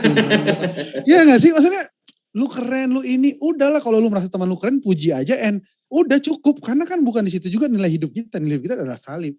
Thank you banget Tuhan. Gue liat teman gue sekarang diberkati. Aku senang Tuhan melihat berkatmu nyata atas kehidupan dia. Udah pergumulannya di situ. Karena kalau enggak Daniel kan, ya elah Mesak Sadrak Abednego, lu baru aja api gue singa. Lu lihat ya, setiap kali raja mau ngomong ke kalian bertiga melalui siapa? Gua. Lu lihat ya, penjenang ngomong melalui gua, pelabur ngomong melalui gua yang ngomong. Jadi kalaupun lu sekarang kayak gini, ingat ya, gua. Oke? Enggak gitu loh mereka. Mereka tahu bahwa teman gua nih sedang menunjukkan, mendemonstrasikan kuasa Allahnya. Kali gitu ya, Pastor Wahyu. Jadi guys, kalau teman kita pamer kita nggak tahu. Ya tapi walaupun perkataannya pasti kita bisa baca ya kali ya Bro Wahyu ya. Kalau dia bilang, wah ini nih karena hasil pekerjaan gua. Ya elah, teman kita nggak usah bilang, lu melakukannya bukan karena salib. Tapi karena mengandalkan kekuatan. Ya nggak usah juga. Kita harus punya banyak waktu dan energi untuk menunjukkan kuasa Injil di tengah-tengah dunia. Ya nggak sih, bukan di tengah-tengah sesama kita. Gitu kali. Tapi kebayang banget sih kalau komunitas terbangun dengan budaya yang sehat kayak begitu. Di mana kita bisa mencetuskan ide, prestasi, dan apresiasi yang muncul gitu ya. Yang muncul apresiasi, gak ada julid, gak ada nyinyir di situ, gak ada akhirnya gambar diri rusak, kita tetap senang lihat orang senang gitu ya. Iya. Harus dilatih. Makanya, gimana Kak? Ya makanya, ya sarkasme, akun-akun Instagram sarkas segala macam, ya boleh-boleh aja untuk lucu-lucuan ya. Tapi don't take that as spirit ya kali ya. Iya. Untuk lucu-lucuan oke aja lah. Namanya juga konten, kita gak bisa batasi konten orang. But guys, don't take the spirit gitu. Jangan ambil spiritnya gitu loh. Saya sih suka lihat juga, cuma lucu-lucu aja. Tapi gak kayak, karena. Ya. Gak penting. Jadi salah satu latihan sederhana kayak udah rajin-rajin apresiasi aja ya apa yang orang. Oke. Nah Kak, ini ada dari kolom chat nih. Ya. Izin bertanya Kak, bagaimana kita percaya diri tanpa dinilai sombong oleh orang lain? Bagus juga nih pertanyaannya. Iya. Bagaimana percaya diri tanpa kita dinilai sombong? Kita bergumul dengan salib aja udah gak sempat mikirin perkataan orang, serius. Maksudnya gini, kita mikirin perkataan orang karena kita belum menggumuli salib dan penderitaannya. You don't have time to think about what people said about you. Kalau tiap hari kita struggle dengan salib, kita tuh mikirin gimana orang bisa percaya Yesus. Kita lagi mikirin gimana jam 2 kita lebih banyak. Kita mikirin bagaimana kedagingan kita nih mendisiplinkan dia. You don't have time. Kenapa masih ada waktu untuk ke situ? Karena kita masih berpikir bahwa saya Kristen. Kalau nanti pasti Pastor Wahyu. Setuju sih katanya. Iya, karena kita harusnya bergumul tentang hari ini siapa ya gua jangkau ya. Hari ini siapa gua chat ya. Hari ini gua telepon sepupu gua yang mana ya. Hari ini gua minta doakan om gua sakit yang mana ya. Hari ini gua gumulin apa ya. Hari ini gua renungkan firman yang mana ya. Terus waktu kita ngalamin pencobaan, pikiran-pikiran yang hawa nafsu orang muda segala macam, kita mikirin berbahasa roh. Itu aja struggle yang jadi kita kalau bahasa Paulus ya, kami menawan pikiran-pikiran dan menaruhnya kepada salib Kristus. Kalau enggak, kita enggak sempat. Karena itu Paulus bilang begini, kami enggak sempat mikirin perkataan orang. Orang bilang kami apa.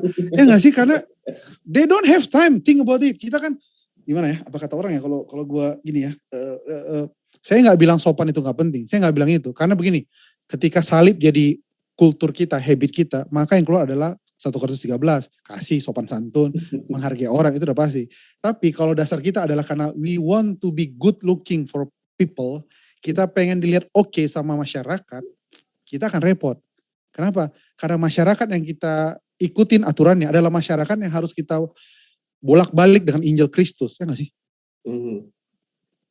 Iya gak sih? Bayangin Daniel bilang, enggak, saya gak makan itu, saya gak mau menajiskan diri. Wih. Sedangkan kita kalau makan di pecel lele,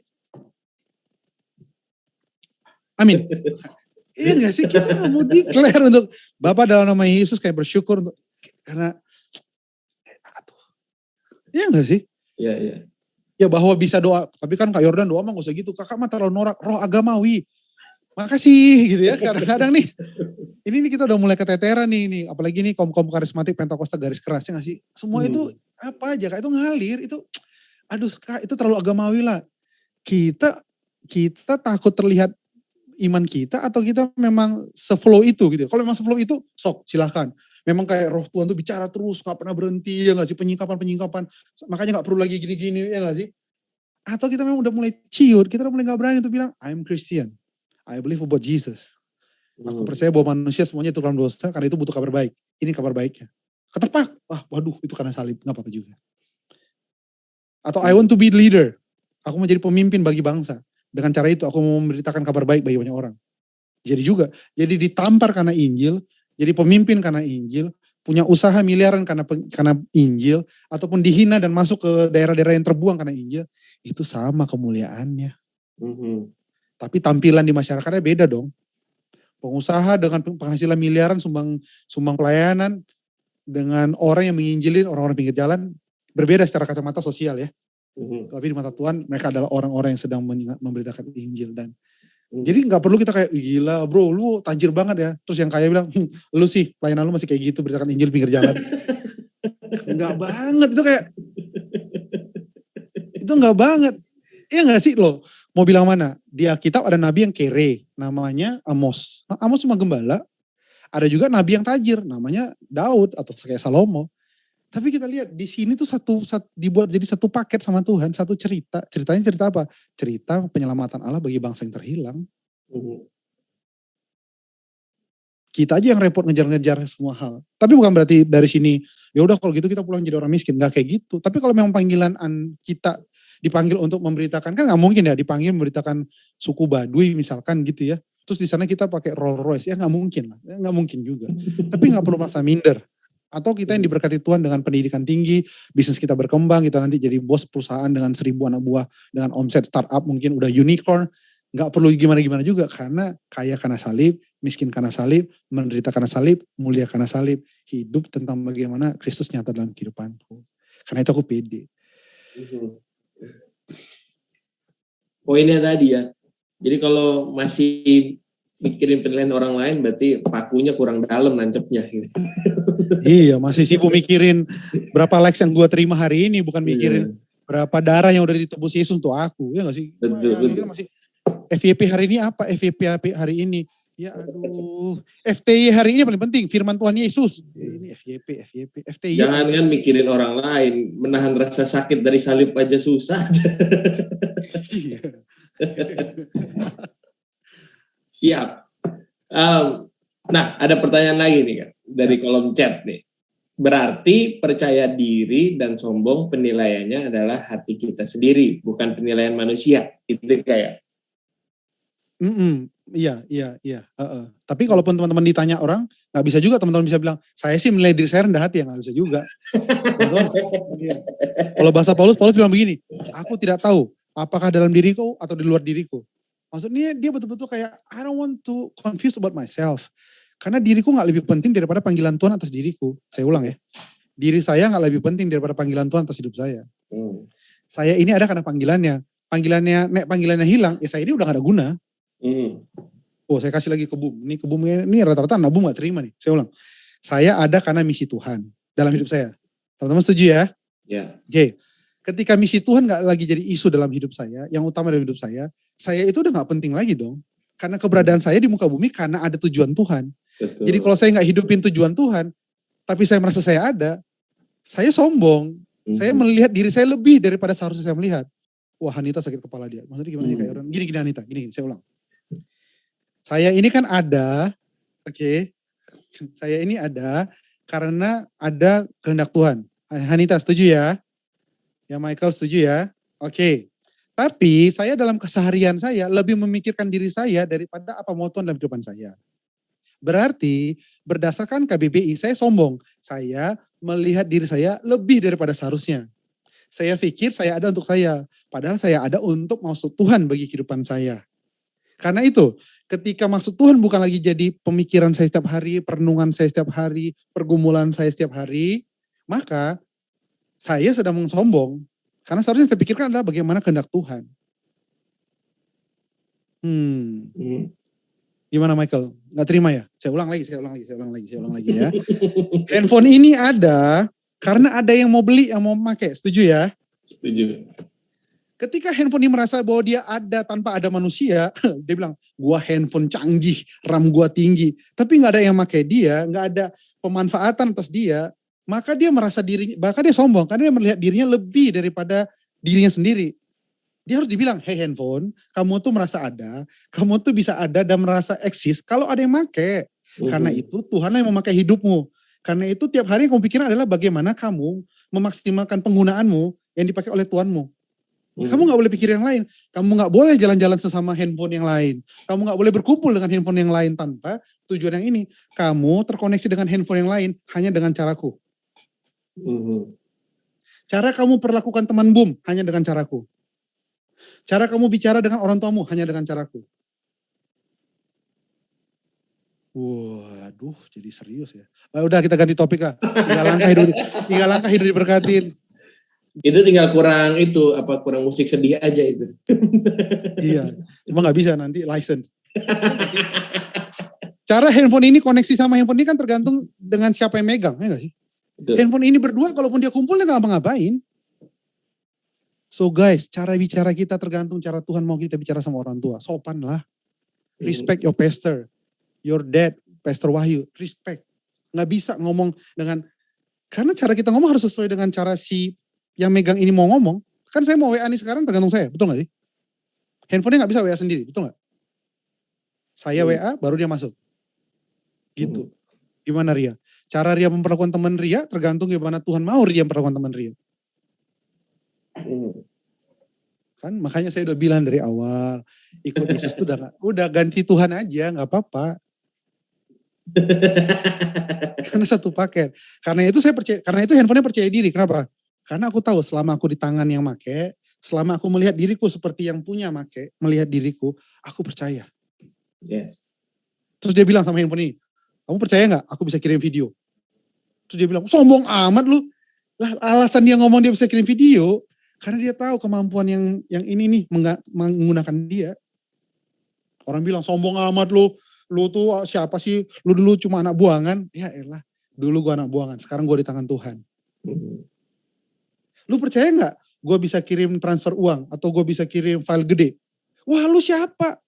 Lu ingat ya orang tua lu tuh gak ada apa-apanya dibanding keluarga kami, kata sepupu Anda yang Anda balaskan dendamnya. Loh kok Frida bilang amin gitu Frida? Nah gitu ya. Ya gak sih? Tapi sekarang enggak, ya udah gue gak akan menyikapi seperti gue yang dulu. Gue akan memberkati kalian berlipat kali ganda. Sombong amat lu gak ada apa-apanya sekarang. Iya sekarang saya gak ada apa-apanya. But I believe, karena ini yang make, gue akan bisa berkati someday. Tapi gak usah ngomong-ngomong juga, nanti udah terkumpul berkatnya, kasih berkati mereka. Help them. Blessing. Makasih ya Nom Boru. Ini Nom udah, ini Om, 40 juta berangkat ke Yerusalem deh. Wih. But there will be time. Tapi dasarnya bukan dendam. Ya gak sih? Bisa. Kan sekarang, lakukanlah semua diam-diam. Dan tunjukkan sama semua orang ketika engkau sudah jadi. Kan gitu kuat-kuat sekarang gak sih? Orang gak perlu seberapa banyak air matamu. Orang hanya perlu seberapa kuat. Itu kan biasanya tetap sama, dendam. Right? Ya dong, dan capek banget. Menjadi orang kerja keras hanya untuk membalaskan dendam. Lu ya yang dulu ngejek-ngejek gue. Nih gue lempar duit lu. For what? For what? Sip. Ini kok pada diam sih? Ini tinggal kasih kunci G nih, maju ke depan. Ada nggak bahasa? Gimana Wahyu? Sorry. Bahasa kebablasan gitu. Oke. Jadi kita bisa tahu gitu. Kita ini udah kebablasan, tandanya apa gitu. Udah mungkin awalnya oke, awalnya betul gitu ya. Semua berdasar salib, terus. Tapi kadang-kala kan suka kebablasan gitu. Kebablasan yang paling gampang adalah kalau ada orang dirugikan nih. Oke. dirugikan. Kalau orang masih kayak, wah lu sombong amat. Begini, kerugian material, kerugian sifatnya fisik konkret, itu udah kebablasan. Ya, misalkan, ya apalah, misalkan, Ded Wahyu, saya dapat penglihatan nih, saya mau bangun apa gitu ya, tapi Ded Wahyu harus, misalkan apalah gitu ya, harus ini yakin nggak bisa. Jadi kalau udah mulai ada yang material dan fisik, udah mulai ada yang physically ya, itu tandanya sih, itu yang karena Paulus tidak pernah menyakiti siapapun. Even Elia yang nyakitin badan nabi-nabi Baal siapa? Orang nabi Baalnya. Iya dong. Ya nabi Baal yang gitu aja. Tapi dia gak nyakitin. Jadi hati-hati aja kalau teman-teman udah mulai merasa bahwa itu tindakan iman, tapi you hurt people. You make, atau kata-kata teman-teman mulai verbalnya tuh membuat orang jadi, mungkin paling hati-hati di kata-kata ya. Aku gak gini-gini. Ada banyak orang ya, Bro Wahyu pasti udah hatam lah di dunia pelayanan, ya gak sih? The power of language, ya gak sih? Lu bisa apa, lu ini, ya gak sih? Tuhan itu. Ya walaupun kamu yakin, kamu gak perlu rendahkan perjalanan iman orang lain.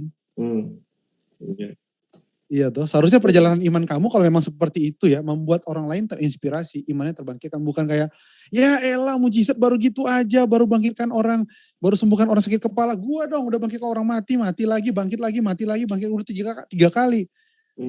Tapi sekali lagi, kenapa ada orang-orang yang membanggakan mujizat dalam tangan pelayanannya? Lagi-lagi, kalau belum salib jadi yang kelar, itu adalah isu pendidikan, isu budaya, isu culture, ya nggak sih? Jadi kita mulai nyerang orang lain lah gitu ya. Iya, betul. Kita mulai nyerang orang lain, verbal kita mulai nyerang, kita mulai merugikan orang physically atau material. Stop, just stop. Tapi ini Tuhan yang ngomong, Kak Yordan, just stop. Segera jumpain Pastor Wahyu, lu harus ngobrol, nggak bisa karena apapun datangnya dari Tuhan itu pasti menghidupkan, datangnya dari Tuhan pasti tapi kan nabi-nabi juga menemplak Kak Yordan. Iya itu kan ayat banget. Aduh nih memang pakar-pakar semua nih.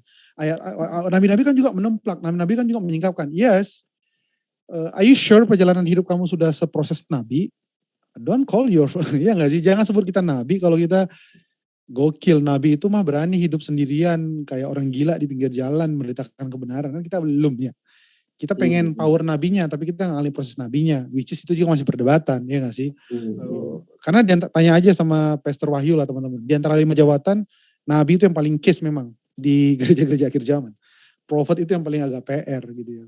Gitu. Makanya ada ayatnya, nabi tunduk pada nabi. Jadi prophet juga gak boleh sendirian gitu. Gitu ya. Jangan merugikan orang lah, jangan. Ya. Kalau orang menilai kita, mereka tetap tidak tersakiti kan ya. Tapi kalau kita udah menyakiti mereka itu udah persoalan yang lain. Siap. Baik teman-teman, apakah ada yang mau bertanya secara langsung yang lain? Ada dong. Masa saya nggak dengerin suara teman-teman nih. Jarang-jarang loh bisa di boom nih. Ayo, silakan. Siapa? Alex. Ayo Alex. Kita banyak loh, 42 ya. Seru. Alex mana nih? Alex, where are you Alex? Ya. Ada Kak. Ya. Saya mau nanya nih. Saya juga mau jawab. Kan pede dan apa? Sombong ya? Sombong. Ya. Itu kan Betty ya. Beda-beda tipis ya. Oke. Nah, kadang gini. Kadang kita kata orang, lu jangan insecure dong. Nah, harus pede dong jadi orang, bener gak sih? Nah, satu sisi, akhirnya kita, karena kan kalau rendah hati itu bagus. Tapi kalau rendah diri enggak kan. Nah, terkadang, gak tahu ya, misalnya kadang saya berusaha untuk, gue jadi orang yang pede gitu ya. Tapi tanpa sadar ternyata, saya sudah masuk dalam fase sombong yang tidak terasa gitu. Nah, itu indikatornya udah di mana tuh Kak? Kan beda-beda tipis tuh ya. Jangan-jangan sampai karena kita takut sombong, bukan berarti kita udah sombong, tapi karena kita menghindari supaya nggak terlihat sombong, akhirnya kita jadi jatuhnya minder. Nah, untuk menyikapi hal itu bagaimana Pak? Thank you. Iya, yang pertama gini ya. Tadi di gambar yang saya sampaikan bahwa ada namanya konsep diri dan harga diri ya. Harga diri itu sangat tergantung dari bagaimana kita menilai diri kita kan. Kalau kita memang bisa gitu ya, nggak apa-apa, bilang aja kita bisa. Jadi sebenarnya itu bukan Betty ya, bukan beda tipis sebenarnya antara percaya diri dengan sombong. Dia lebih dari mana melihatnya, dari dalam atau dari luar. Ya nggak sih? Jadi kalau kita lihat dari dalam, cek aja sebenarnya aku ini kenapa aku berani ngomong kayak gitu ya? Oh karena aku tahu aku bisa ini, aku bisa ini. Lex, dirimu kerja di mana? Di perusahaan Kak. Iya, makasih loh. Iya, makasih. Di perusahaan apa? Otomotif. Di perusahaan otomotif. Bidang apa? Ngapain kerjaannya? Bidang pintu mobil. Apa?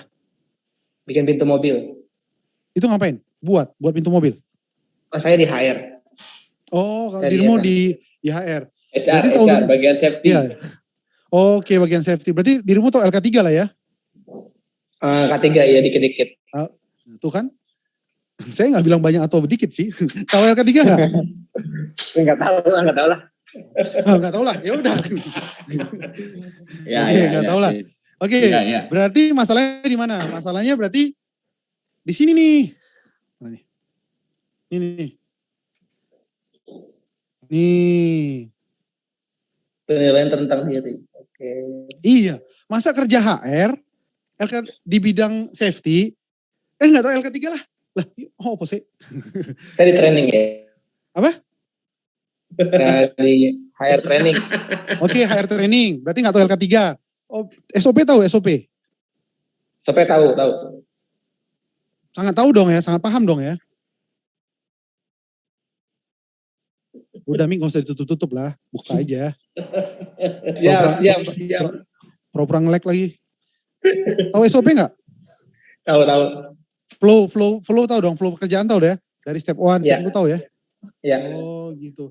Nama perusahaannya di mana sih namanya? Agria Winsa Stamping Industry. Stamping Industry, iya. Gitu. Ya udah.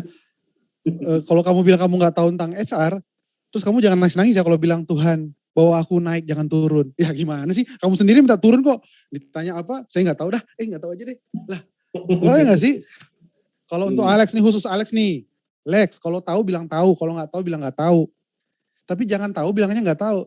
Tahu ini. Makanya untuk Alex nih, hanya untuk Alex jawabannya. Ini bukan Betty, Lex. Perbaikin cara menilai dan menghargai diri.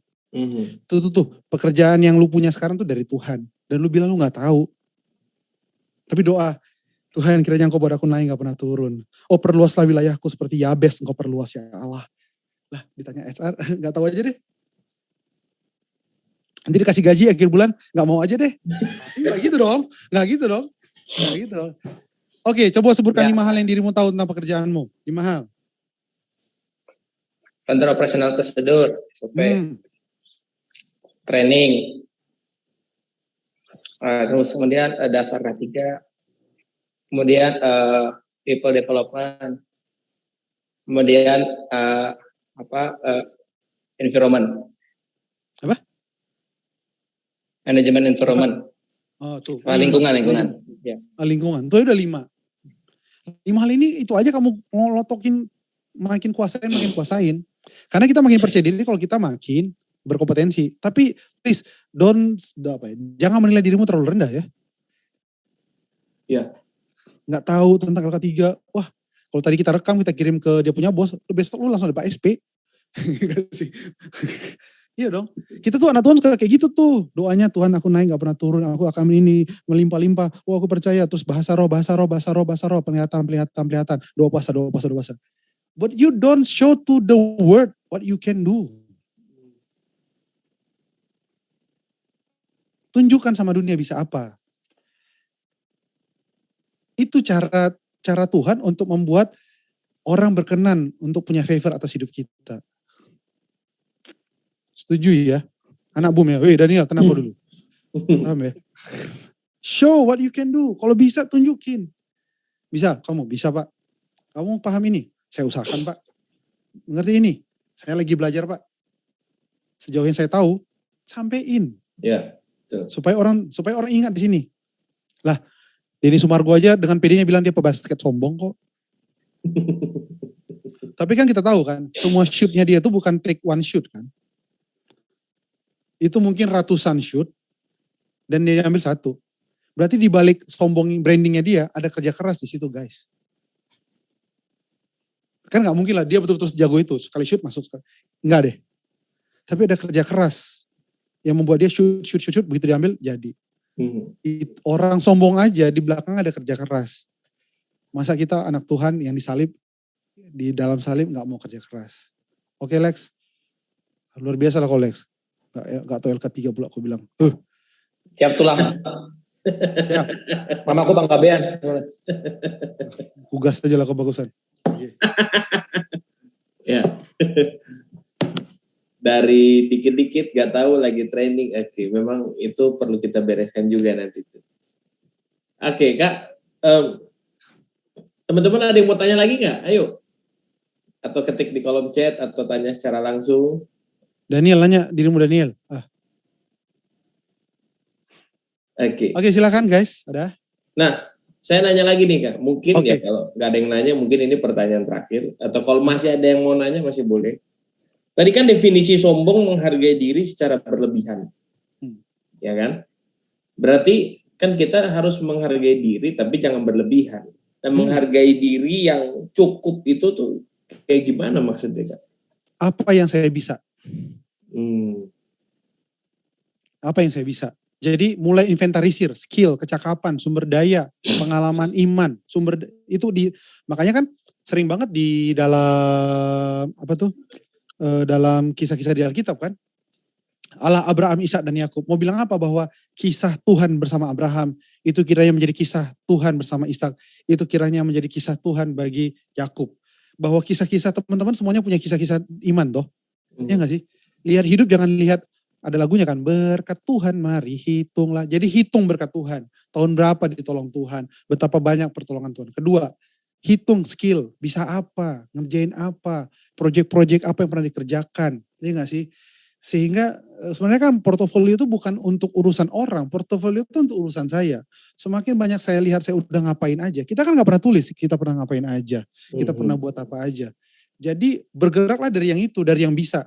Jadi yang bisa itulah menjadi dasar kita untuk percaya bahwa luar biasa Tuhan ya. Tuhan udah percayakan aku skill, Tuhan udah percayakan aku pengalaman, Tuhan percayakan aku network, Tuhan bahwa aku lebih lagi berkembang Tuhan. Aku ingin meraih perkara-perkara lebih besar daripada Tuhan. Dasarku adalah kalau kulihat ke belakang aku melihat kasih karunia-Mu. Dan kalau kulihat ke depan aku melihat banyak hal yang Tuhan sedang percayakan dalam kehidupanku. Jadi kalau orang ngomong kayak gitu sebenarnya tuh dia mulai inventarisir. Kita kan enggak, ya enggak sih, kita mulai inventarisir. Coba kalau kalian perhatiin. Saya tuh sering banget nonton khotbahnya waktu zaman yang tiap malam ya, Bro Wahyu ya, yang itu yang di gereja ya kan sih. Saya nonton tuh, Wahyu ngomong apa, beneran saya nonton gitu. Perhatiin, oh itu aja kalau kalian inventarisir teman-teman, boom ya. It's a lot of message from God. Belum lagi pengalaman bersama, udah pernah jalan kemana gitu ya, udah pernah. Guys, kalian tuh adalah orang yang sangat beruntung, kalian punya di sebuah komunitas yang kalian punya pengalaman banyak. Karena itu tulis satu-satu, punya teman yang banyak nih. Ini enggak kalau lihat teman, oh si ini nih, si itu tuh, si itu. Stop doing that. Lihat teman, lihat apa yang Tuhan kerjakan dalam kehidupannya. Lihat hidup, lihat skill-skill lo bisa apa. Michael Rizky, lu bisa apa aja? Sebutkan 7. 7, cepat. Selesai. 1 Kak. Ketawa, oke. Oke. Bisa jadi marketing nggak? Oke. Bisa bikin portfolio. Bisa jadi fotografer. Bisa jadi tukang dagang. Bisa jadi tukang sayur. Oke. Bisa masak. Oke. Sama bisa beritakan firman Tuhan. Oke. 2 kejadian yang paling teringat terkait tentang Tuhan. 2. 1, jadi tukang sayur. Iya. Maksudnya pengalaman mujizat atau pertolongan Tuhan atau gitu-gitulah. Sesuatu something yang Tuhan tuh tolong banget. Adakah? Iya. Waktu itu. Waktu saya buka usaha sayur Kak. Oke. Yang kedua? Yang kedua waktu saya buka usaha roti. Wah, lu ini tuh roti sayur atau sayur roti ya? Oke. Oke. Dan malam ini, kalau lu ingat yang 2 kejadian itu, waktu Tuhan tolong waktu jual sayur dan jual roti, apa yang lu bilang tentang Tuhan malam ini? Tuhan selalu ada buat saya, Kak. Dan karena itu lu berani untuk expand dalam kehidupan, memperbesar kapasitas masa depan. Iya. Dasarnya apa? Dasarnya percaya, Kak. Percaya dan pengalaman tadi. Gitu loh teman-teman ya. Jadi inventarisir skill. Bayangin kalau anak boom nih ya. Itu kalau diklik ya. Pastor Yoyo diklik nama Michael Rizky. Kemampuannya apa, skillnya apa. Keren ya gak sih? Kita nih jadi tim yang bisa ubahkan Indonesia. Alexander, pengalaman. Oke, kirim Alex ke sini. Ya gak sih? Kirim Dika ke sini. Tahan si Daniel di sini. Masih diproses lagi lebih panjang. Baru nanti dikirim setelah diproses dan sebagainya. Guys, you guys can change this nation. Tapi kita gak pernah hargain semua pengalaman, semua skill. Biasa aja kok Kak. Semua orang juga bisa. Ya tapi yang kayak gitu cuma bisa elu.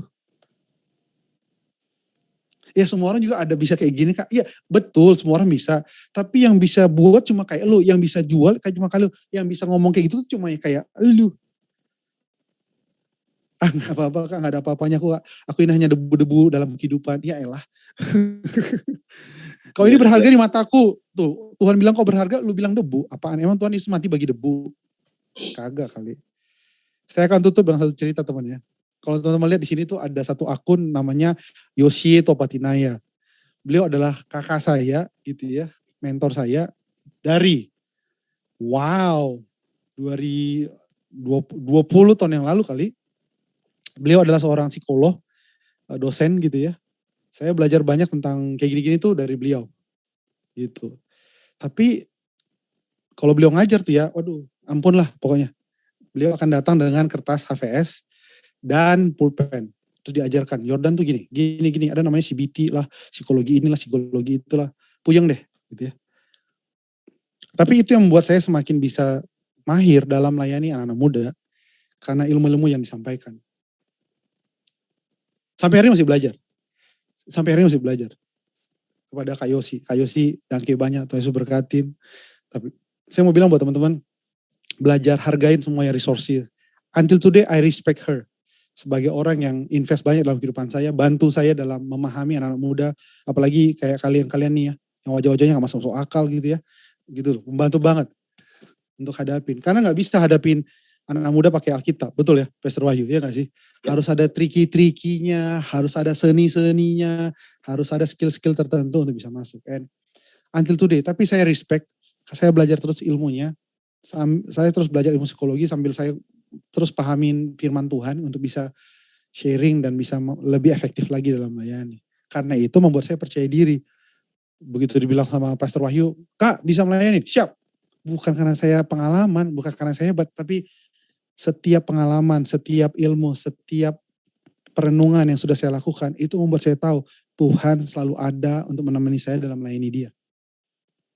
Jadi siapnya bukan karena, wah gak tahu lu siapa gue udah khotbah kemana-mana. Come on, khotbah di hadapan 1000, khotbah di hadapan 2 itu lucu kalau dijadikan sebagai dasar kepercayaan. Yang menjadi dasar kita adalah, every time I want to serve my Jesus, the Holy Spirit always there for me. Yuk berani khotbah, berani sharing, bukan khotbah lah ya, berani nyampaikan firman lah sama siapa aja. Sepakat ya, teman kantor, sama teman siapa. Bukan khotbah, tapi kayak mau bilang, bro yang gue tahu Yesus mati untuk lo. Oh gila aja lo. Kalau ditampar itu karena salib, kalau dipuji karena salib. Dia terima Yesus itu karena salib juga. Jadi kan kita nothing tulus. Itu aja sharing saya gitu. Karena ini live di YouTube, saya jaga-jaga banget bro Ayu. Aduh. Oke, berarti next kita jangan live ya. Saya jaga-jaga banget. Aduh, beritakan Injil nih soalnya nih, Injil nih. Thank you guys. Siap. Penutupan yang manis sekali dan banyak PR buat kita. Salah satunya adalah mulai inventarisir kita bisa apa. Mulai bikin portofolio diri sendiri. Karena pada akhirnya sih itu, saya nangkepnya itu banget sih maksudnya. Kalau kita tahu kita bisa apa, kita percaya diri. Kalau kita nggak pernah inventaris kita bisa apa, jadinya ngada-ngada. Semua jawaban ngada-ngada yang keluar dari kita, itu yang membuat kita sombong sih akhirnya. Kita jadi terjebak pada itu. Nah, siap. Kita akan kembali lagi Jumat depan. Sebelumnya, Kak Yordan boleh berdoa buat kita semua? Sekalian doa tutup nih. Ya, sekalian aja langsung.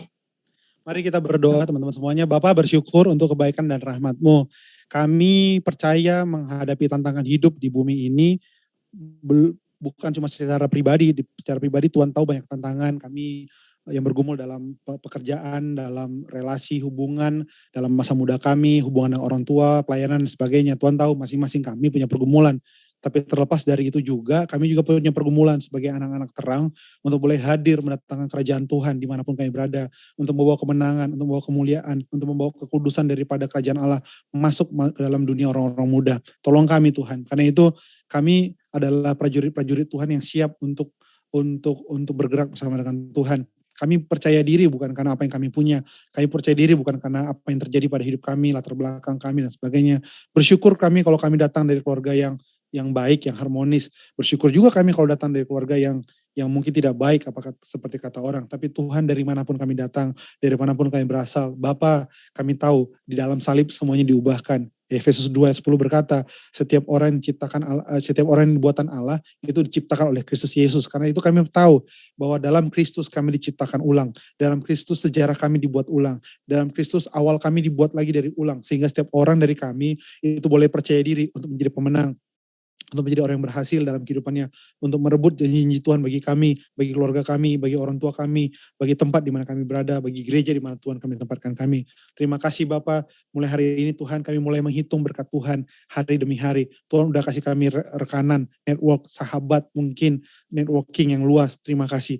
Tuhan udah kasih kami skill, Tuhan kasih kami kecakapan, kemampuan untuk marketing, kemampuan untuk barista dan sebagainya, akuntansi, memasak dan sebagainya. Kami bersyukur kami akan kembangkan talenta itu.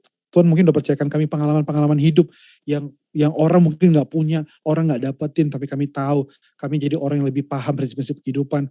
Tuhan kami mulai inventarisir, kami mulai menuliskannya, kami mulai memaknainya ulang untuk mendapati pelajaran-pelajaran luar biasa dalam kehidupan kami. Kami berterima kasih untuk orang-orang invest dalam kehidupan kami. Kami berterima kasih untuk pemimpin-pemimpin yang taruh firman dalam kehidupan kami, taruh detak visi Allah dalam kehidupan kami, yang buat kami semakin tahu hidup ini untuk menjadi kemuliaan bagi nama Tuhan. Tolong kami Tuhan untuk lepas dari isu minder, untuk lepas dari isu rendah diri.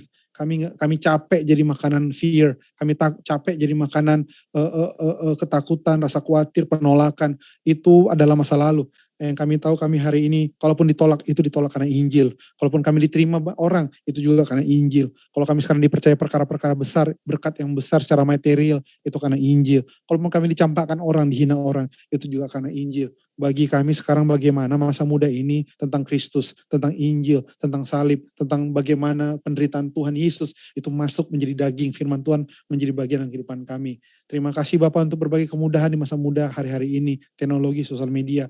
Pakailah, bantu kami untuk memakai itu semua, agar namamu masyhur, agar namamu semakin dimuliakan. Bukan menjadi alat yang justru membuat kami jadi ciut, membuat kami jadi lemah, membuat kami masuk ke dalam iri hati dan sebagainya. Terima kasih ya, hamba berdoa secara khusus untuk Boom. Tuhan berkati jadi komunitas yang luar biasa, komunitas yang saling support, saling appreciate, saling merindukan teman yang satu dengan yang lain, karya Allah nyata, menjadi komunitas yang saling mendoakan untuk merindukan yang saudara, mendoakan brothers yang lain agar mujizat Allah nyata ke dalam kehidupan brothers yang lain. Yang satu saudari mendoakan dan mengharapkan agar saudara yang lain mengalami mujizat daripada Tuhan. Tuhan itu kami rindukan sehingga orang bisa bilang bahwa Tuhan nyata, kasih Tuhan hadir tengah-tengah kami. Berkatin our leader, berkatin Pastor Wahyu, Tuhan berkatin bersama dengan keluarga, Silva dan anak-anak, rahmat Tuhan limpah-limpah, tutup bungkus dengan kuasa darah domba Allah. Terima kasih Bapak yang baik, kami bersyukur untuk kebaikan dan rahmat-Mu yang nonton di YouTube ini juga. Tuhan berkatin, semua kami diberkatin menjadi orang yang percaya bahwa kami adalah generasi akhir zaman menuntaskan maksud